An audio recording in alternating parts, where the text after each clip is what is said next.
Fleta Music podcast room үзүүлж байна. Зя. За шууд эхэлчих өгдүүлээ тэгвэл. Тэ яаж эхлэх юм?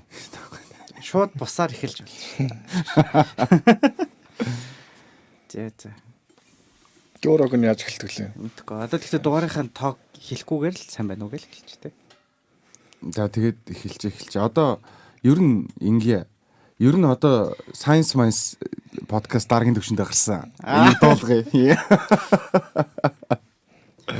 Та хардаг бол бид баян болсон. Амлсан ясаар нөгөө бид хоёр чинь нөгөө студи апгрейд хийгээд сайжруулад шинээр дахин reborn хийн ярьсан. Тэгээ тэрийг хийсэн. Тэгтээ амар лаг сонсог. Энд тэгтээ лаг л сонсогч юм шиг лаг л сонсог. Угаасаа үнэтэй микрофон чи лаг л сонсог. Гой сонсогдод нөө. За тэгээд дахин төрөлтийн эхний дугаар дээр мэдээж манай дарма ирсэн байгаа. Бөө юм болчихсон байгаа. Тэгтээ ингээ дармаа юу нахиж авахгүй гэсэн. Гэтэ дармаг бол амар хөөрхөн хүмүүсээ хэлээрээ гэхгүй. Багаар аргалж те эхлээд уулзъя.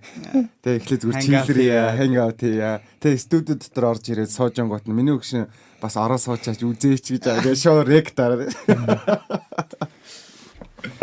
За эхнээс нь тэгээд өөрсдөө танилцуулаад явах уу? Анх сонсож байгаа юм байгаа. Тийм шүү дээ, тий. Нэрээ өөртөө нэг шинээр танилцуулъя, тий. Тий. Гэтэ хүнийг танилцуулахгүй өөр өөртөө л танилцуул. За тэгээд. Тэгэхгүй л айгүй буруу ташаа мэдээлэл орж ирээд байгаа байхгүй. Тэгмээ гэсэн. За эхэлж байхгүй. За сайн байцгаана уу? За би хангаан. Тэгээд ер нь үндсэн мэргэжил бол эмнэлгийн тооны төхөөрөмж цахилгаан электроник байгаа.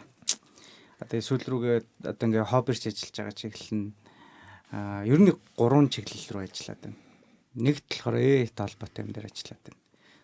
Тэгтээ бүр тэгэж нэг одоо хөгжүүлээд байгаа ч юм байхгүй л та. Баян бол яг хуу баяжчул те гоё сервер мэрэрт болчвол хийж үзье гэж бодчих. Тэр болтол зүгээр бодоол ажиллаж байна гэж байна. Энд дээр дугаал бай те.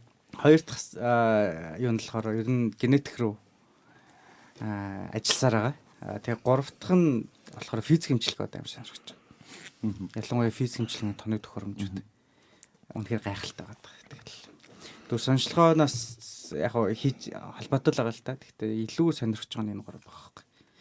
За тийм байна. Зя намайг Эрхэн Баяр хөтлөгч Эрхмээ байна. Тэгэж орж ирээ. Би бол эмч. Тэгээд эмчээсээ өөр юм хийж яваа эмч. Эмчийн дипломтой эмч. Тэгээд ер нь бас хангагийн найз. Тэгээ болоо доо одоохондоо. Тэгээ хангаагаа баян болчихвол гэдэг уг нь бол баян хангаа гэдэг манайхан бүгд мэднэ. Тэгээд хангааг зүгээр хизээ бид эдийг тэтгэж эхлэхийг л хүлээж байгаа юм хүн байгаа. За дармалаа гараа. Хай. Жах ихч. Дарма гэдэг юм аа. Би онгоох судлаач мэргэжилтэй. Гурав би стандарттай гэж тийм. Доор мархаг өвдөлтийн имчилгээ хийдэг эмнэлэгт мэргэжил нэгтэй хүмүүстэй хамтраад ажилладаг. Тэгээд дээрээс нь зүгээр ягаад ч би чи өвдөд өгдөг бол өвдөлт байгаадаа бол манай дарма бүх өвдөлтөд чинь намдаа. Тэгээд дараахан хэлж байгаа тийм гоё амар гоё эмчилгээ pain management ийм эмнэлэгтэй ийм хүн байгаа. Тэгээд ер нь подкастны доор хангагийн дармагийн эмнэлгийнх нь юмыг тавьчихна. За юу амар юм мим зин юм сони явдаг. За юу вэ? Юу ах те. За шинжлэх ухаанаар юу вэ? Шинжлэх ухаанаар зөндөө юм байна. Би тэгэд ингэсэн чи өнөөдөр нөө псевдо техүүдийн талаар яриа гэж ярьсан шүү дээ тий. Тэр талаар хийж ярьсан шүү дээ. Тийм, псевдо техийн талаар ярина гэж тэгсэн чинь дарма болохоор яах ч байгаа. Тэгэд намааг өрөө наа псевдо гэдэг юм уу. Сая тийч бөө юм бодлоо. Тэгээ та хоёр дебейт хийн гэсэн. Тэгэж байгаа юм уу? Гүү шүү дээ. Бид хоёр зүгээр цаанаа тустай юмэрсэн. Цаанаа тустай юмэрсэн. Хадлаа. Яг зүгээр би ингээл нөгөө нэг одоо ингээм эмнэлгүүдтэй хамтарч ажиллаад эхлэхээр эмнэлгүүдийн пэйжүүд нь ингээл спонсорд постууд нь орж ирдэг шүү дээ. Тэгэн гут ингээд Мерсер ийм газруудын Мерсер тооны төхөөрөмжийн рекламууд нь гарч ирэхээр ингээд жоохон эргэлзээ үсгэжсэн баггүй юу? Яаж энэ дүнгээр, яаж энэ аппаратаар Гэсэн яаж ийм өргөн хүрээнд ийм хийгээд байгаа юм бэ гэд. Тэгээд тэр аппаратуудын зүгээр ингээд яг үндэ гэхдээ яг хятад аппаратууд руу бол access хийж мэдээлэл авах жоохон хүндрэлтэй байгаад байгаа.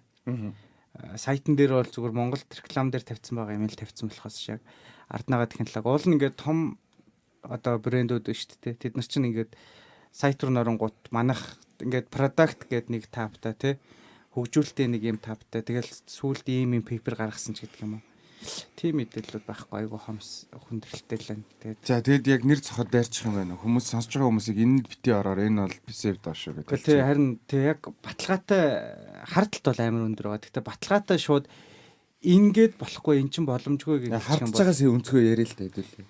Хардж байгаа өнцг нь надад нэг байна. за тэгээ юм алган дээр юм тавиад ирдс үзээд байдаг. тэд нар тийм бас байна.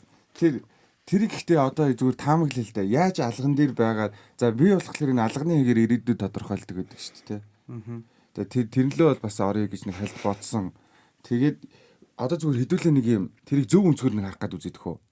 За Одоо чинь алган дээр ингээд нэг юм тавингуудаа эрцгийг үзэж болох магадлал эсвэл тийм механизм юу вэ? Мэдгүй. Тэр Чи яагаад пассивдо гэж утсан? Тэрийг тайлбарлаа та. яг Хэрүүлээ. эрдс гэдэг чинь ер нь бүгдээр металлууд шүү дээ. Хүний бие дотор маш бага хэмжээгээр агуулгаж ихэнх хурвлын катализатор болдог юм. Тэрийг яг тоон үзүүлэлтээр хэмжихийн тулд ямар нэг урвалд оруулаад тэр урвал нь хэр хүчтэй явж байна гэдгийг гэрлэр хэмждгийг бид нь лабораторид очиж тусаа өгöd. Яг сорьцон дээр ингээд тус нь уралжаар ингэж хийж хэмждэг юм шүү дээ тийм үү бидний мэддэг лабораторид өгдөг шинжилгээг. Тэгхгүйгээр зүгээр нэг үүсвэртэй лампыг арьсан дээр тавиад тэрнээс гарч ирж байгаа үр дүн баг ихэнх эрдэсүүдийг бүгдийг нь ингээд тоон үзүүлэлтээр гарч ирэхэд бид итгэхгүй байгаа л да. Зүр би мангартаа мэдэхгүй биш мод зүр яаж тийм боломжтой юм бэ л гэж би боддог. Хангаа юу гэж бодож байна?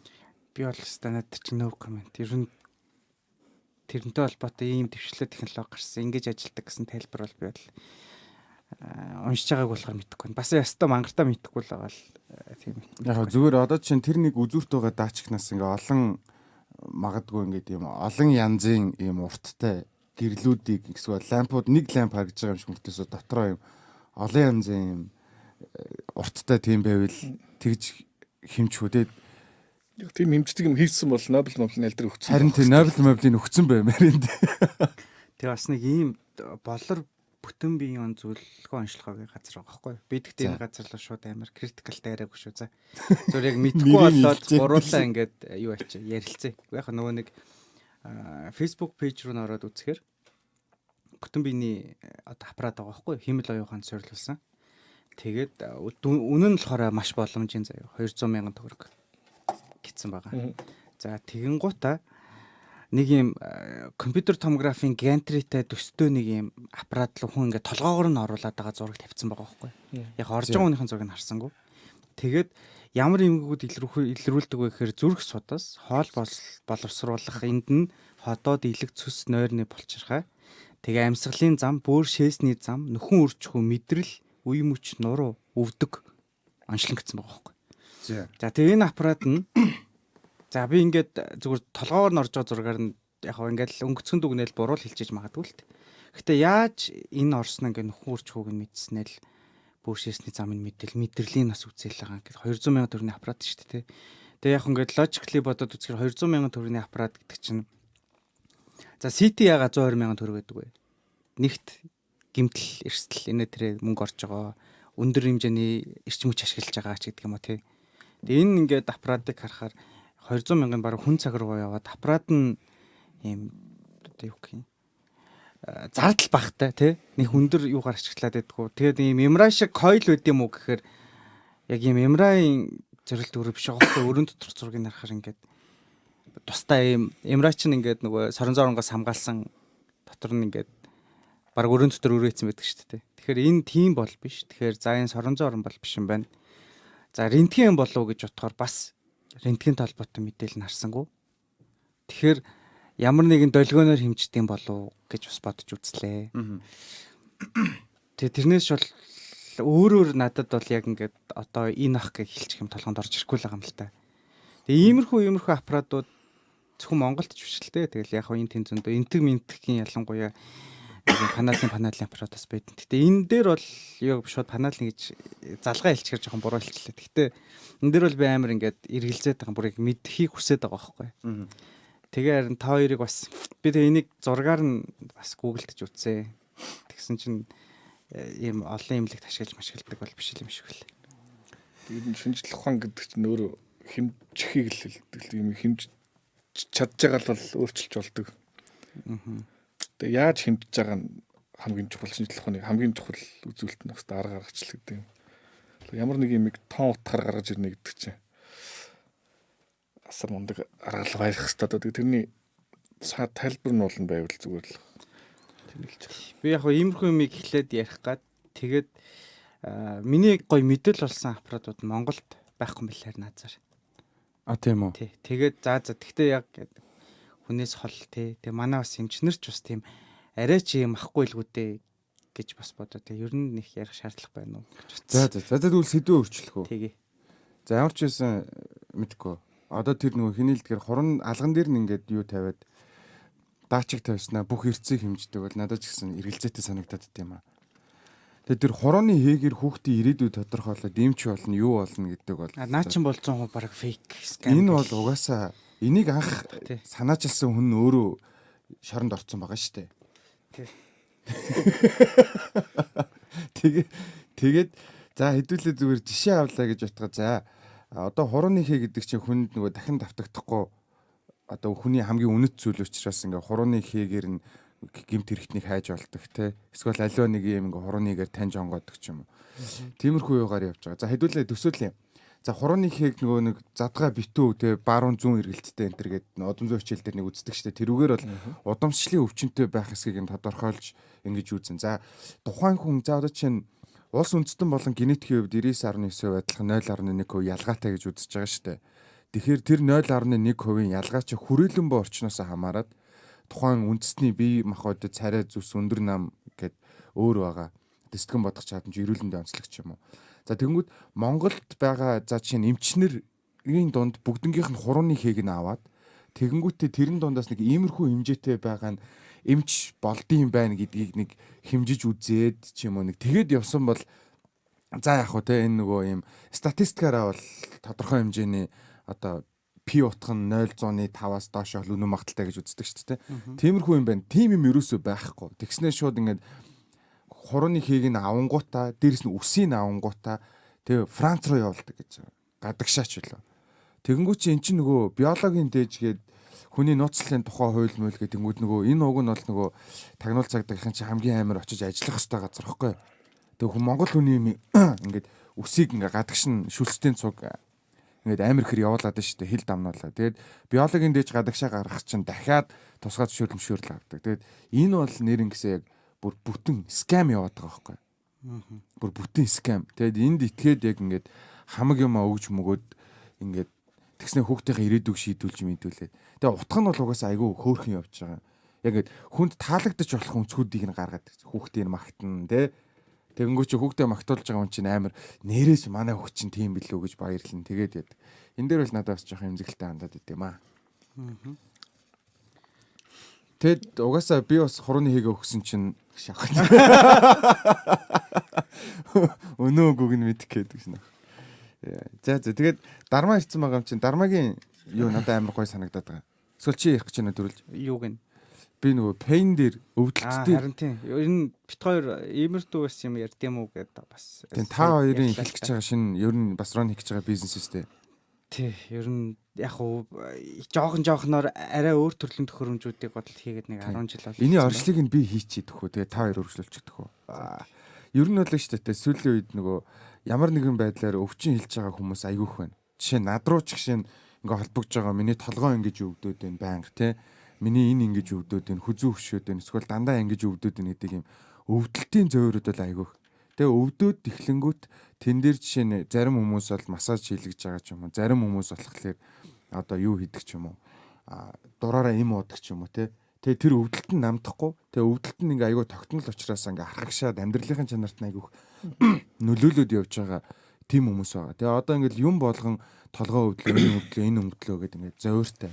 Тэгээд дээрээс нь давхар одоо юу гэдэг бидний дэлгэцийн хэрэглээ айгүй өндөртэй. Тэмүүл blue light-ийн асуудал гарч ирж байгаа. Тэгээд blue light-ыг болохоор би дараа нь өнөөдөр blue light болон какао хоёрыг ярихаар бэлдсэн.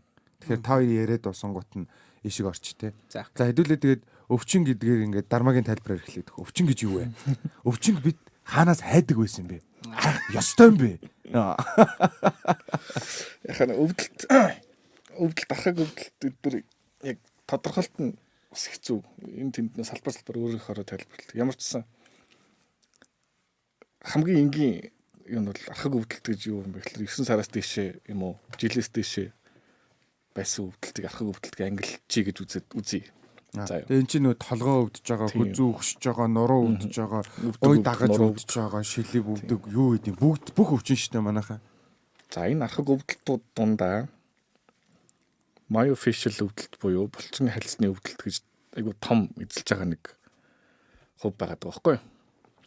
Тэнгүүд яг ингээд статистикийн хувьд буюу яг энэ дархар зүгийн судалгааны хувьд биопсиг олон мянган хүмүүсээс суглуулсан биопси наривчлалтай хеморрагийн дүнгуудээс үзэхэд нийт дэлхийд дээр хүн амын 20-40%. За зарим дээр бол бүр 50% гэдэг. Ямар нэгэн байдлаар булчин хальсны хувьд ахаг өвдөлтөд явдаг гэсэн юм статистик prevalence судалгаанууд байдаг. Google ChatGPT бүгд дээр нээлттэй байна. За энэ дундаасаа мэргэжлийн онцлог буюу нэг байрлалд удаан байдаг эсвэл нэг хөдөлгөөнийг олон давтамжтай хийдэг хүмүүст булчин хальсны өвдөлтөнд өртөмтгий байх одоо боломж нь шанс нь гэвэл 70-80%. Тэгэхээр одоо нөгөө компьютерийн ард ч амар удаан сууж байгаа шүү дээ. Сквал ойдл хийдэг ч юм уу те. Сквал ингээд дуучин муучин ч юм уу, сквал саунд инженер, видео эдитер те, юу ч үү те. За myofascial өвдөлт дундаа хамгийн түгээмэл нь бол трапез булчин, levator scapula булчин бас энэ хүзүүний стабилизатор булчингуудын ертөнцийн байдал насрын өндөр байдаг. Энэ дундаа энэ булчингууд нь хаана байршдаг булчингууд вэ? Тэр үедээ. Яарс хүзүү нурууны дээд хэсгэр.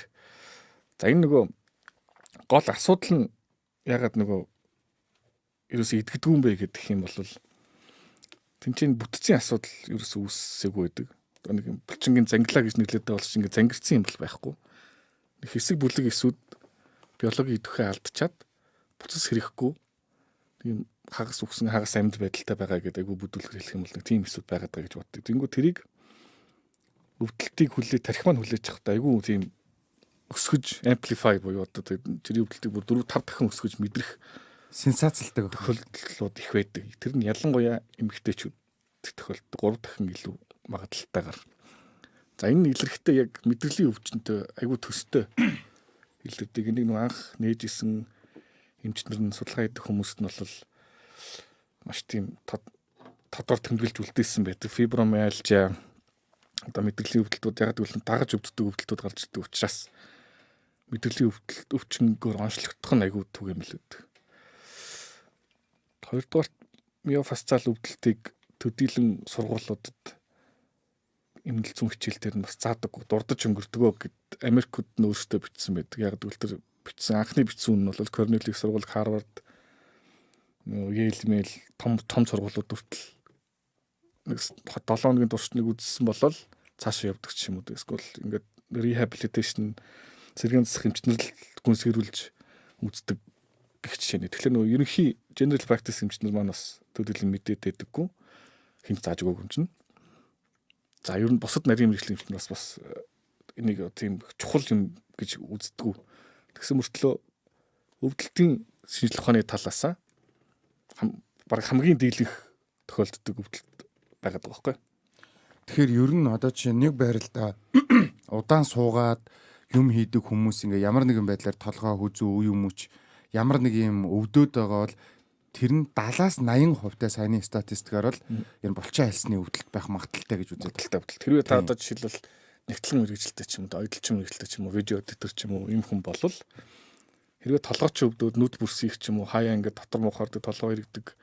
Толгой ирэхдээ бүр жинхэнэ вертиго биш. Зүгээр нэг үйл ялэг давилзаад зүгээр болох. Тэр нь хаяа зүгээр болчдөг хаяа ингээд гарч ирээд гэдэг юм эпизодик чанартай болол булчин харилцны өвдөлт байх 80% магадлал байгаа шүү л гэдэг хэлдэг. Тийм. Статистикийн хувьд бол. Тэгэхээр одоо тэр чинь хэдүүлээ механизмыг нь бүр яриа л та. Бүр механизмыг. Тэгэхээр одоо ингээд ийм булчингийн ширэхгүй дунд итгэхгүй болцсон. Тий. Одоо нэг барилдаа удаан хийгээд хахад чинь булчин чинь ингээд хүнийг нэг барилд байрлахын тулд нэг нь суларч нэг нь чангарч байгаа шүү дээ. Тэгэхээр нэг байралдаа удаан байгаадаа тэр чангарцсан дээр нь асуудал одоо нэг байрал дээр нь байлах гэж чангарч байгаа булчин дээр нь асуудал байгаа юм уу эсвэл суларж байгаа булчин дээр нь асуудал байгаа юм. За тий яг чиний хэлж байгаа булчингууд нөгөө агонист, антагонист, синергист гэдэг нөгөө нэг нь ажиллахаа нөгөөд нь сулардаг эсвэл нэг нь ажиллахаа дагаж ажилдаг ч юм уу. Тийм булчингууд байдаг. За нэг нь жишээлбэл ажиллаад айгүй их ажиллажлаа гэж бодъё л доо. Өдөржин ингээ нэг байралд нэг постурыг барих гад байчлаа. Тэр маань ядрангууд дараачийн булчин синергист булчин тэр ачаалыг авдаг ч юм уу. Тэнгүүд нэг юм гинжин уруулаараа синергист байсан булчингууд нь бүгд ингээд дагаад ийм комплекс өвдөлт болчих нь их тохиолддог. Ганцхан булчин байсан бол тэрнийг анзаарахдаггүй. Нэг үйл ялэг эвгүй болол гарчих. Яагаад ингэ нэг хроник пейн буюу хархаг өвдөлт үүсгэж байгаа юм бэ гэхлээр олон давхар гүнийхээ өвдөж, чиглэлийнхээ өвдөж, үүргийнхээ булчингууд физиологийн алдагдлалд орж байгаа учраас тархи маань тэрийг айгүй тийм дөвийлгэж хүлээж авдаг гэж үздэг. Би энийг ингэж уншсан. Юун дээр одоо ингээд юм булчингийн ширэхгүйд ингээд яг одоо чи нөгөөмний ярьж ширэхгүйд ингээд юм уртаараа биш хэсэг газруудад ингээд ширэхгүйд нь ингээд зангирчдаг. Одоо чангараад үлдчихдэг. Тэгэнгүүт тэн дээр яаж ийн вэ гэхэлэр нөгөө булчингийн ингээд чангарал өсөнгүүд тэр нэг байнгын чанга бариад тангууд сүн хүчил үүсээд эхэлчихдэг. Тэгэнгүүт сүн хүчил үүсээд эхлэнгүүт нэг гэсэндээ ангаахт үзчихсэн бол нөгөө сон ноос гэж цэжилдэг байсан. Сүн хүчил үүсэнгүүт сүн хүчил нь өөрөө мэдрэлийн тэн дээр нөгөө нэг давхар сүн хүчлээсээ болоод нөгөө мэдрэлийн булчин дагаад явж байгаа мэдрэлийн судсууд байгаа шүү дээ. Тэр нь ингэж одоо итгэвчээд одоо тэрэнд нь одоо юу гэх юм бэ? Ийм мэдрэлийн судсууд нь өртөөд гэх юм уу? Тэрнээс олж өвдөлт нь ингээд ийм дамжих байдлаар илүү хүчтэй болж эхэлдэг гэдэг нэг тийм яажсэн. Энэ өвдөлттэй газрыг би сая эрхмэг ярихаар эрхмээ ийм ярих гэж бодсон ш. Нөгөө булчаагаа өвддөг вэ гэж хэлжсэн ш. Тэнгуут нөгөө стресс чинь булчин өвдөхөд амар их нөлөөлдөг гэдэг. Тэгээ нөгөө нэг хүн ингээд нөгөө fight or flight лөө тийм нөгөө нөхцөл байдалд орохоор булчингийн агшилт суналт нь өөрчлөгддөг. Дээр нь одоо нөгөө нойргүй стресстэй ядарсан үед болохоор тэр нөгөө нэг стрессийн даавар адреналин тэгвэл кортизол гэдэг үлээ. Эднэр нь болохоор нөгөө ихсээд булчингийн агшилт их болчдөг. Тэгээд булчин өвдөг. Иймэрхүү юм эрхэм ярих байх гэж бодсон. Тэр чинь нөгөө шууд юугаар ярих юм бол симпатик руугаа орчин л та. Одоо симпатик итгэвчнгүүд булчин ингээд хүчтэй нөгөө цочрлын үе амар хүчтэй нөгөө юунууд байдаг шүү дээ. Сэтгэл зүйн юуны өвдөж ч юм уу те. Цочирсан үед гинтийн булчин чангарал гарч ирээд жижигхэн биетэй хүн том хүнийг аваа шидсэн ч юм уу те. Тэгээд тэрийг нөгөө нэг юм амар сүнслэг байдал руу холбоод гинт юм ороод амар биртаа болоод намайг аваа шидсэн ч юм уу те. Нэг тиймэрхүү юмнууд байдаг шүү дээ. Тэр бол яг байгаа нэг урт хугацаанд болохоор тийм булчингийн ширхгэн чангарчаа тэрнээс олж сүн хүчил ялгараа тэр нь мэдрэлийн судлаа зочроогоод давхар өрөвсөл яваад тэгээд дамжих хөвдөлтүүд амар хөвдөлтүүд явдаг гэх. Тэгээ бас яадаг те нөгөө стрессийн үед чинь нөгөө юуны цусны эргэлт удааширчдаг гэж ярьж байсан шүү дээ. Тэгэнгუთ чинь цусны эргэлт хэрэг удааширчих юм бол нөгөө хүчил төрөж мөрөх чинь баг очоод тижээлэг чанарууд нь буураад тэгэхээр булчингийн ядаргаа үүсдэг гэд. Би яг энийг ийм яг ийм нэг нураа дээр ч үлээ хаач үлээ юун дээр сонсч байсан байхгүй. Энэ нөгөө нэг саяны тэр нөгөө нэг хэсгийн булчин чангарангууд сүн хүчил үүсдэг гэдгийн шалтгаан тэр байхгүй. Нэг хэсгийн булчин чангарангууд тэрийг дагаж явж байгаа нөгөө юунууд байгаа. Хялгасан судас байгаа. Тэр дарагдаад тэгээд тэргээр тижээгж байгаа дийг тухайн хэсэг бүлгийн нөгөө хүчил төрөгчийн дутмагшилд оронгууд глюкоз хүчил төрөгчгөө анаэроб орчинд уралд ороод ихлээр сүн хүчил үүсэх эхэлж байгаа шүү дээ. Энэ амар гоё юу вэ те? Экскьюз юм те. Миний дөө энийг зөөгдөг ч гэсэн чи би стресстэй миний болчиход. Би энд цэцнэр гэлт муудаад айгүй хэцүү байна. Энэ гэхдээ жок биш нөгөө яг тэгвэл дөнгөж төрсэн эмэгтэйчүүд айгүй өртөмтгий байдаг. Тэгээд хүүхдээ нэг байршилд удаан барьдаг учраас яг энэ дээд нурууны трапез трапезос болчихно те. За ямар ч сан тэр хүзүүний булчингууд их чангардаг учраас тэр байрлалаа бүр авч чадахгүй болтлоо өвдөлтөй болдог. Стерниклейд маскэд үүсэн тэр. Тийм бас байгаа. Бас тэгээд гараа дагаж өвдөд байдаг. Шүн мөрөөсөө өвдөж эхэлдэг учраас мөрний өвдөлт үе мөчний эмч рүү хандах нь их байдаг. Зургийг аваад явахынхаа зүг зүгээр. Бүтцийн ямар ч мэдрэлийн өвчин гэсэн үг үстэй. Тэгээ булчин. За тий одоо жишээлбэл нэг хүн төсөөлөө зэ. Одоо чинь ирхмээ шүн мөрч өвдөд байлаа л да. Сар ингээ болчихлоо. 2 сар болчихлоо, 3 сар болчихлоо, 6 7 8 сар болчихлоо. Ерөөс зүгэрлэхгүй. Имран хэлгэн рентген авах зүг зүгээр. Зүрхөө үзүүлнэ, үе мөчөө. Хамгийн муу үзүүлээ зүг зүгээр. За мэдрэлийн хэмжээ шүү дээ. Үе мөчин зүгээр байна. Мэдрэлийн хэмжээ үзүүлээ гэж чам мэдрэлийн хэмжээ бол. Чам нөгөө мэдрэлийн мэдээлэл дамжиж гин үү гэдэг ийм неврологи өсөлгөө тийм. Бүх юм чин дамжаад байгаа сигналууд чин дамжиж ингээд электрик явж зүг зүгээр байгаа байхгүй. Вайрингийн хөв зүг зүгээр байгаа. Гэтэ би яагаад өвдөд байгаа юм бол гэдэг. Тэгэхээр хариулт байна уу? Эмч чи хариулт хэвгүй хэцүү байхгүй. Objectively баримтаараа тэр хүн ирүүл байгаа. Шинжилгээний үдэн зураг нь үзлэгээр зүг зүгээр. Тэгсэн мөртлөө амар хөвдөлттэй гэдэг. Тэгээ ибупрофен ухаар өвдөлт намдаад байгаа. Биш нөх. Хаяа намдаад. Тэгсэн мөртлөө бас нөгөөний зовоогод өвдөлт нь хаяа гайг болчихно. Хаяа гараад ирдэг. Айгу зовлонт. Энэ бүр явсаар гад хүндрэхээр сэтгцийн өөрчлөлтөнд орж ийн гэж хүнийг өөрийгөө боттол нь тийм одоо hysteria гэж ярьдаг шүү дээ. Нөгөө баашлах эмгэг гэж боттол нь те. Дараачих нь тэр нь эмэгтэйчүүд их тохиолддог бас нэг хоруу чандар гэх юм уу та нэг архаг өвдөлт чинь удахаараа яалтчгүй хүнд нөгөө нийгэмшиг чадвар хүнтэй хайрцаг чадварт нөлөөлж эхэлнэ. Би энэ өвдөд байгаа үнэхээр ингээ өвдөд байгаа хүн чинь хүнтэй айтайхан хайрцаг угаасаа үнэхээр хэцүү болно шүү дээ. Нааш муутай болно. Тэр угаасаа тэр хүний буруу биш байхгүй. Унтуулахгүй байгаа нэгдүгээр тэр чинь. Сэрүүн цаг нь бол тархиных нь хүтэн шатлан 50% тэр өвдөлттэйгээ менеж хийгээ зуралдаа явчих. Амьдралын олон стрессүүдийн хажуугаар нь бол үнэхээр давсан тийм хүчин зүйл болчихж байгаа байхгүй. Тэгэхээр ер нь бол шууд за одоо миний нөгөө яг харж ирсэн хүмүүс бол ихэнх нь яг ийм юутай байдаг. Би нөгөө гээл гэрийнхэндээ ингээл өвдөөд ингээ хэлээд тахс хэцүү маа гэн. Ингээл дахиад нэг имлэг домлогоор явна гэхэл ингээл хэцүү чин.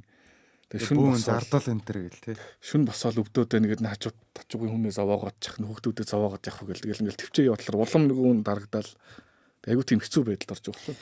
Тэгэхээр гэсэн мөртлөө цаад шалтгаан амар энгийн байх боломжтой гэдэг. Магадлалын хувьд 70% шанс. Зүгээр нэг булчингийн зангирлалаас болоод ингэж магадгүй байдаг. Гэхдээ бүх өвдөлтийг би тийм гээгүй шүү. Тэгэхээр хэдүүл одоо солиушныг ярих хэрэгтэй. Угаасаа ингээ одоо хүн болгоны эргэн тойронд нэг юм өвдөж байгаа хүмүүс байж л. Тэгээ дээрээс нь түрүүний хэлдэг одоо юу гэдэг хажуудлын хүнээ зовоомоор байгаа өвдөлтөөс гадна зүгээр нэг дуншдаг байнгын нэг өвдөлт байдаг шүү дээ. Бас нэг юм амар юм шүн нойр сэртэл биш мөртлөөсөө л нэг толгой ингээл өвдөөлээдэг те таллаж дүүрч хөшөж өвддөг те байдаг шүү дээ. байдаг. Тэгээ солиушн юу юм бэ? За солиушн факт бадах солиушн хэлсэн юм. Нөгөө low back pain гэдэг бол архаг өвдөлтийн бас нэг айгүй том салбар. Туслаа салбар болоо явах гэж байгаа. Low back pain нурууны даагуур өвдөж байгаа өвдөлт. Тийм нурууны бүслэгээр өвдөж байгаа, ууцсаар өвдөж байгаа бол тэр маань хүмүүс ойлгохдоо би ч гэсэн тэгж ойлгодог байсан. Нөгөө дискний зүлхийлт тийм үү? Сэр нуруу дарагдаад дискийн зүлхийгээд мэдрэлээ дараад нөгөө мэдрэлээ цочроогоод нуруугаар өвддөгөө. Ерөнхийдөө бол L4-өөс L5 гэсэн үг үү? L1-ээс L5 гэсэн үг. Ихэнхдээ L4, L5. Аа. Айгуу логиктой тайлбар шүү дээ уулна. Тэг чи нэг юм болохоо байсан болол нуруу өвдөд байдаг. Тэгсэн чинь имрагаар L4, L5-ын дискний зүлхэнтэй юм уу? Дискний нэмэгдсэн одоо дискний дегенератив сонирхолт өвчнөд орсон хүмүүсийг 1000 хүнийг цуглууллаа гэж үдэ зааланд заяа. Бүгд тэр имрагаар батлагдсан хүмүүс. Бүслэгээр нь өвддөг хүмүүс гараа өргөдөг гэвэл 30-40% гараа өргөдөг гэж байна. Имрагаар суулт нэг диск herniationтэй болов. Тэгсэн мөртлөө имра дээр диск herniationтэй дээрээс нь нэмээд тэр хавийн ломбар булчингуудын биопсигоор батлагдсан тийм триггер поинтууд байгаа болол тийм 1000 хүмүүсийг заалан зурлуулаад low back painтэй бол гараа өргөх юм бол бараг 99% өргөдөг гэж байгаа юм. Тэгэхээр энэс гарах юм бол диск herniation тэнцүү нурууны өвдөлт дандаа тийм байдаг гэж хэлэхэд бас хэцүү болчихж байгаа. тийм тохиолдол мэдээж зөндөл байгаа л та. Гэхдээ нөгөө зөвхөн имраагаа харчаад за би суултнаас болоод миний нуруу өвддөг гэж шууд абсолют ойлгох нь бас хэцүү болчих жоохоо. За миний мэддэг нуруу нугасны мэс засалчтай бол яг энийг шууд бас хэлдгүүж гисэн дотроо бас энийг конферм хийх л баг. Өдөр болгон хардаг олон 10 хүмүүсийн имраа дандаа лүбек бин даваачих нь бас төдийлөн байдаггүй. Ялангуяа залуу хүмүүс энэ ломбар булчингуудын зүгээр алтан гарчлаас болоод ч юм уу үдэхгүй байснаас болоод энэ булчингууд маань нэмгэрээд ачаалт ажтгаа болоод өвдөд байгаа боломжууд ч байж болдог. Ягаад зарим хүмүүс жимд яваад суулт хийгээд өгзөгний булчингаа чангалаад тэгэхээр нурны хөвгөлт налаа болоод идэг. Тэр дискийг чинь буцаагаад уруулчихаагүй шүү дээ. Зүгээр бэлдарчлалтан сайжрахаар ачааллаа бүгд хуваад зөв хуваадаг болчих жоох байхгүй. Би нэг иргэн төрнөөс юм сонсчихсон шүү дээ. Нөгөө нуруу өвдөд тэгээд йог мог хийгээд тэгээд нэг гадагшаа матагш явахд үзүүлсэн юм шиг лээ. Тэгсэн чинь нөгөө булчингийн хөгжлийнхаа харьцаанд нэг ойролцоо тэнцүү мэнцүү чинь баланс үйдэг юм шиг юм л да. Тэгсэн чинь нэг хэсгийн булчин хит сайн ажиллаад нэг хэсгийн булчин муу болчхоор тэгээд муу талтай амар их өвддөг. Тийм чинь одоо нурууны булчин чинь бас нэг үүрэг нь нөгөө бидний хилээд байгаа баган нуруу гэдэг юм чи байранд нь барьж байлгах бас нэг үүрэг байгаа шүү дээ. Тэгэнгүүт одоо жишээ нь дандаа хажууд тишээ налт суудаг ч юм уу, буруу суудаг ч юм уу, тийм тохиолдол хөлөө очиж суудаг хүмүүс байна. Тийм тохиолдол чинь нөгөө нэгтэл нь илүү жоохон чангараад, нэгтэлт нь сулраад эхлэхээр хөгжил нь ялгаатай байдалд орчин. Тэгэхээр нөгөө нэг нурууны чинь нөгөө нэг юм далилт үсээд, нурууны диск чинь нэгтэл руугаа шахагдаад, нэг талаасаа болохоор жоохон зайтай болоод тэгээд тэр нурууны диск чинь голоороо бас давхар мэдрэлийн судас мөцөг явуулж байгаа тийм үүргнүүд яваад байгаа шүү дээ. Тэгэхээр тэр нь дарагдлалд ороод тэр өвдөлт үүсэх угаасаа боломжтой болж байгаа. Дандаа ягаад энэ дискний суултууд ээл сэр одоо нөгөө сэрийн ээл хэсгүүд дээр гарч ирдэг юм дгүй. Ягаад вэ? Ягаад суул дискний зүлхэн торацэг Т-нүүд дээр ч юм уу С-нүүд дээр төдийлэн дандаа ээлүүд дээр идэв шүү дээ. Ээлтэд гэдэг. Хоёр ягаад гэж бодож байна. Ягаад вэ? Гэхдээ хамгийн их ачаал авч байгаа нь болохоор тэгж байгаа л үгүй юу? Яг тэгэл сэр чинь тэгэл бүгд л ачаал авч байгаа. Тэгэл доошлох тусмаа илүү байхгүй юу? Яг гэхдээ нөгөө төлөөс нэг өөр айгуу том ялгаатай нэг юм байгаа байхгүй. За би яг хариулт мэдэж, гэхдээ яг ирэх мэд үгүй. Нэг ийм хоёр имлэг. Хоёлаа ерөөсөө хоёр суулгач. Анх удаа сонсож байгаа юм шиг сонсгол болохгүй хаа. Мэдхгүй юм байна. Бодлоо. Би тийм ухаанчлалыг нь одоо мэдхгүй юм. Торацк 12 хүртэл сэр нурууч нь хавиргатай байхгүй. Хавиргатай учраас арматур шиг эн чинь ингээд бүгд зүг баригддаг гэсэн үг. Тэгээ урдаа өвчүүн дээр бэхлэхтэл хойно Т12 дуусаад L1 эхлэнгүүт тэр чинь шууд ингээд задгаа хавиргахгүй шууд дан бол явчих. Тэгэхээр чинь нөгөө булчингууч амар их үүрэг шууд гүйцэтгэх төстэй болж байгаа. Тий. Буюу манай төрөл зүйл хоёр хөл дээр явд цехнуруутай явдаг болсныхын төлөөс нь бол энэ. Би эрхмэг нэг ганц хүсэлж. Антон мэддэг хүн хариулчих л байсан. Бүр захтнаад тийм. Надаас би нэг нуруу ногч юм засалчтай энийг ярьчихсан чинь надаас ангиж асуусан юм. Тэр трикийг л хоёрт хэлж. Ягаад нуруу ногч засал нь ягаад зөвхөн илүү судаг чи мэдгүй. Тийш хавиргатай байхгүй. Логиктэй жоохон антон мэддэг хүн хариулчихвал. Би бол антон мэдхгүй юм байна уу? Яа, заавчлаарай. Сонсож байгаа хүмүүс ингээ нуруу нүвдэг бол зөвхөн миний булчингаас болоод ингээ шууд тэгээ ойлгож байна. Тэгээ энэ зүгээр 70-80% ер нь юу гэж хэлж байгаа. Тэгэхээр одоо яг яах юм бэ? Тэрийг яад юм бэ? Pain management гэж юу хэлээд байгаа юм бэ? Тэгээд тэр одоо нөхөн сэргээх хэмжилгээ гэдэг яагаад чухал юм бэ? За, tell me something boy. Solution гэд бол мэдээж идэвхтэй амьдрал булчингуудаа хөгжлийг нь байхгүй болохгүй байх хэвээр. Хөгжил төр булчингууд чинь үйл ажиллагаа явуулж хийж бэлбартай одоо нөгөө сайн өөрийгөө гүйцэтгэнэ гэсэн үг. Буюу myofascial penis сэргийлэх цорын ганц арга бол идэвхтэй амьдрал, тасал хөдөлгөөн, биеийн жингийн нэг сэв юм байна. За тэгвэл амар итгэхгүй амар мөнгөтэй юм байл яах. За өөрийгөө илчлээ. Үгүй ээ. Шүү дээ. Үгүй хараа. За би энийг ингэсэн шүү заяа. Нөгөө дасгалын аппаратууд байгаа шүү дээ. Манай найз гэж байгаа дасгал манай найз юм мөнгөтэй гэтэн жоохон итгэхгүй яаж мөнгөтэй юу? Үгүй би хараа ингэсэн. Нөгөө булчин хөгжүүлдэг төхөөрөмжүүд байгаа байхгүй юу? Одоо нэг над дээр нэг юм 2 3 төрлийн аппарат ирсэн байгаа. Тэр яаж нь гэхээр өгзөгний ч юм уу хөвлийн булчин ингээд нэг аппарат тавиад нэг 20-30 минут ажиллуулсан гол нэг 30 мянган удаа ингээд суул босолт хийсэн ч юм уу 30 мянган удаа гизэн таталт хийсэн юм шиг ажиллаулдаг. Гэхдээ яг дасгал хийж байгаа юм шиг адилхан өвддөг. Тим аппаратууд байсан бохгүй. Тэгээ би яг энэ яг юу н маркетинг дээр энэ яг зорилттой бүлэг нь юу юм гэсэн чинь зүгээр л дасгал хийх цаггүй. Гэхдээ мөнгөтэй. Тэгээд нөгөө цагаа одоо яадаг чинь те зөв ингээд нэг юм мөнгө төлөөд богино хугацаанд одоо цаг ашиглах хүмүүс зориулсан энэ төр гэдэг чийсэн. За. Тэгсэн чинь Myofascial pain нэг яг байгаа гэд тодорхойлчихсан болвол хэд хэдэн солиулах юм. Тийм. Юу шүү. Саяхны хүртэл хамгийн классик арга бол palpation тэр юм чинь гарал гэсэн. Тэр үнийг тэмтэрж үзээд яг хэрвээ одоо булчингийнх нь байрлалаараа ихэнхдээ тохиолддог триггер поинтууд байдаг газар нь дарахад нэгдүгээр тэр үний таньдаг өвдөлт гарч ирж ивэл эхний шалгуур.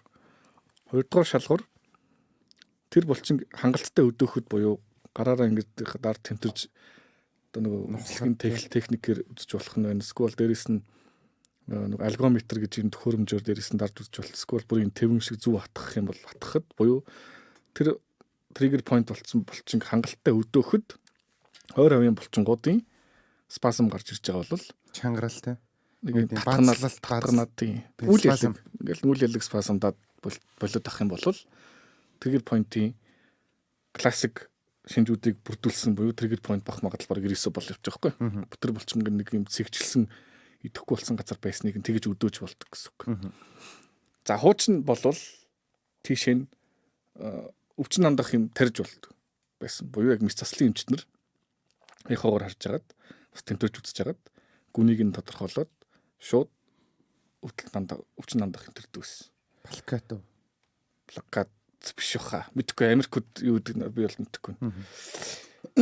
За үгүй болвол шууд surgery хийж болдог, жижиг surgery тэр хавь. Dry needling гэж арга байгаа. Том твэн шиг бидний нөгөө уламжлалтын зүв шиг биш л тийм том твэн шиг юм яваад ингээд 20% булчин нэг механикаар бүр гимтээж агаад буцаж засварын юуг нь эхлүүлэх гэдэг арга гэсэн үг. Окей. За одоо арай орчин үе боллоо нэг инвазив юм хийх одоо болж байна. Хүний биеийг одоо тийг хатгаадах нэг хэцүү.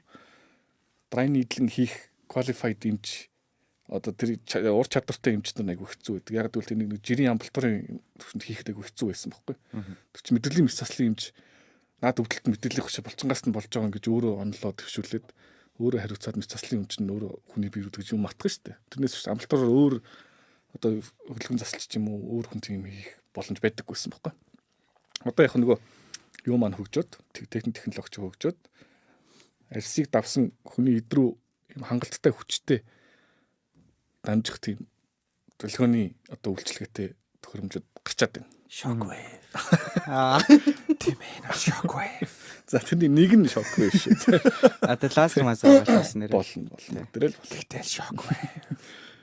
Гол нь нөгөө хэр гүнд байгаа болчихсон гэсэл шилтгаалаад байгаа.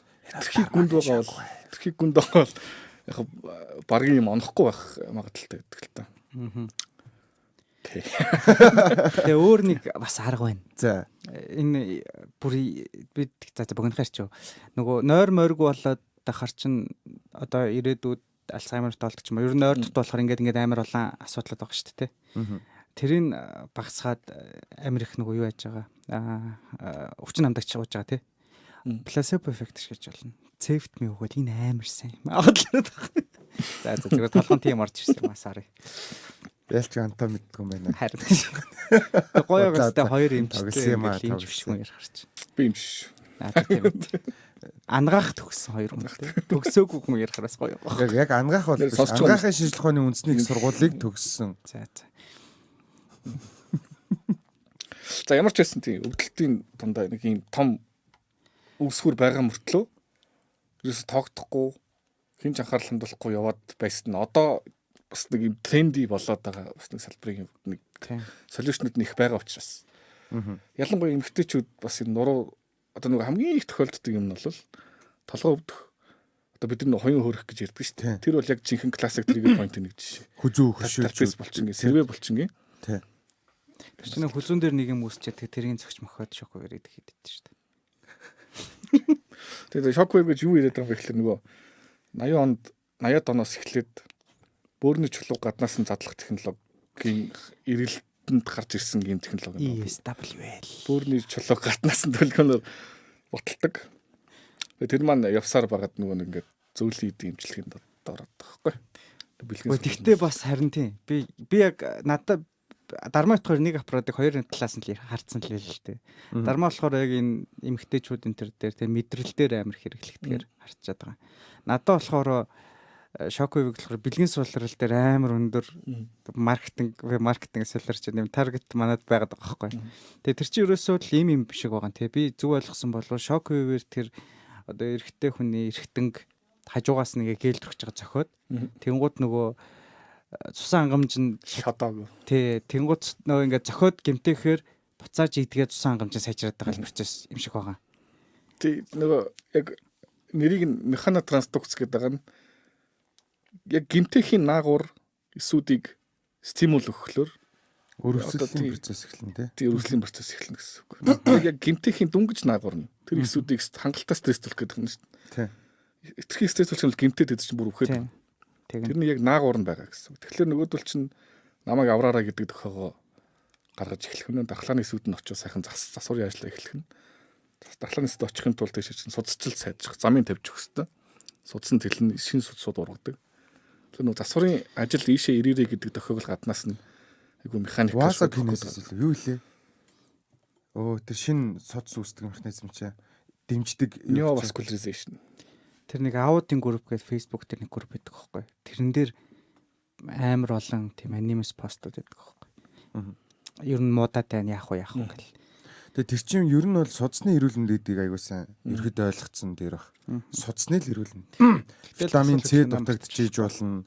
Тэгээ дээрэс нөгөө тэр нөгөө юуны арцгийн ёроолын булчингууд гэж яриад байгаа шүү дээ. Floor muscle гэдэг. Pelvic floor muscle. Тэ. Тэд нар чинь одоо ингээд ийм тэр булчингууд байна гэдэг чинь булчингууд чинь давхар өөрсдөө ийм судасжилттай давхар явж байгаа. Тэгэхээр тэр булчингууд ажиллахгүй байгаадах тусам одоо тэргээр эргэлдэх цусны хэмжээ нь ингээд одоо нэгсэндээ волюм тодорхой хэмжээр багасаад эхэлнэ.